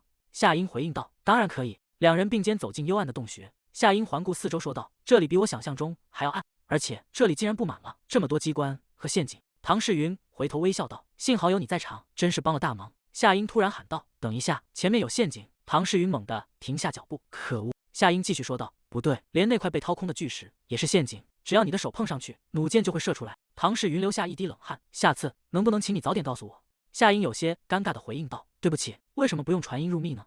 唐世雲觀察四周說道：“附近沒有人的氣息，加快速度吧，請繼續告訴我陷阱的位置。”夏英點頭回應道：“明白了。”夏英在洞穴中疾馳喊道：“整個地面都有陷阱，只踩那些凸起約9厘米的石頭，利用上方的钟乳石移動，小心不要踩左邊第2塊石頭，注意前方3步。”唐世雲身輕如燕，精準地避開所有機關。當他是敵人的時候，那種能力確實令人恐懼，但現在卻讓人感到無比安心。那雙能看穿萬物流向的龍眼，當初他就是用這種能力一直追蹤着我。两人穿過陷阱區，落在一片潮濕的地面上。唐世雲突然停下腳步，警惕地看向前方。夏英看着洞頂倒掉的屍靈，他怎麼能做出這種事？唐世雲看向高處说道：“還有一個幸存者。”滿身鮮血的少年虛弱地說道：“救我！”夏英拔出長劍說道：“我先去救那個孩子。”他縱身躍向半空，揮劍斬斷束縛少年的繩索。唐世雲穩穩接住墜落的少年，落在地面。他失血過多了，必須盡快為他治療。夏英持劍護在身側。洞穴深處突然傳來淒厲的慘叫聲，兩人猛地抬頭看向黑暗。夏英握緊劍柄問道：“發生什麼事了？”無數倒吊的屍體在血色紅光中劇烈搖晃，洞穴深處發生劇烈爆炸，紅光瞬間吞噬了四周。唐世雲看着眼前的異象說道：“這是像天淚花失控了。”夏英衝向前方，一把抱住唐世雲。夏英在唐世雲懷中睜開眼，剛才發生了什麼？衝擊波明明應該已經擊中我們了才對。夏英看着擋在身前的無數黑色絲線，他推開唐世雲，有些慌亂地說道：“對不起。”唐世雲將懷中的少年遞給夏英說道：“帶着孩子先撤離。”唐世雲神情嚴肅：“現在是打敗那個混蛋最好的機會，我們不能再浪費時間了，請帶他走吧。”夏英驚訝地問道：“你在說什麼？”夏英接過少年，沉默片刻後回應道：“我會盡快回來的，你也要小心。”夏英抱着少年，轉身衝向洞穴出口。唐世雲獨自走向黑暗深處，腳下滿是殘肢斷臂。如果我能早點趕到這裡，是不是就能救下他們？如果我沒有為了那成千上萬的傷亡而猶豫不決，如果我沒有因為唐世雲這個名字而顧慮重重的話，唐世雲咬緊牙關，我有什麼資格去衡量生命的價值？葉綠成狂笑道：“徒弟，多虧了這件神物，我把数百人變成了血海。哦，对了，你已經練成了毒王三大絕學，對吧？”葉綠成撫摸着手中的神物，發出刺耳的笑聲：“怎麼樣？他是不是很貼合我的手？”唐世雲周身真氣暴漲，現在我只想一心一意殺了他。他獨自站在幽暗的洞穴中，目光冰冷地注視着前方。夏英安頓好少年後，正全速趕回洞穴深處。唐世雲周停下腳步，看向聲音傳來的方向，遠處傳來一聲痛苦的呻吟。葉綠成扶着石台，劇烈喘息，發出痛苦的呻吟。唐世雲躲在暗處觀察，他想強行吸收毒王三大絕學的毒素，結果失敗了。如果現在動手的話，唐世雲眼神一凛，手中凝聚出巨大的紫色劍氣，对準葉綠成所在的位置，全力揮下。紫色光柱貫穿了洞穴，将葉綠成徹底淹沒。葉綠成發出凄厲的慘叫，身體在狂暴的能量中被瞬間撕裂，整座洞穴在衝擊下劇烈震動。唐世雲看着眼前毀滅性的景象，這是烟塵散去，葉綠成並未倒下，原來一直有一只小老鼠躲在這裡啊！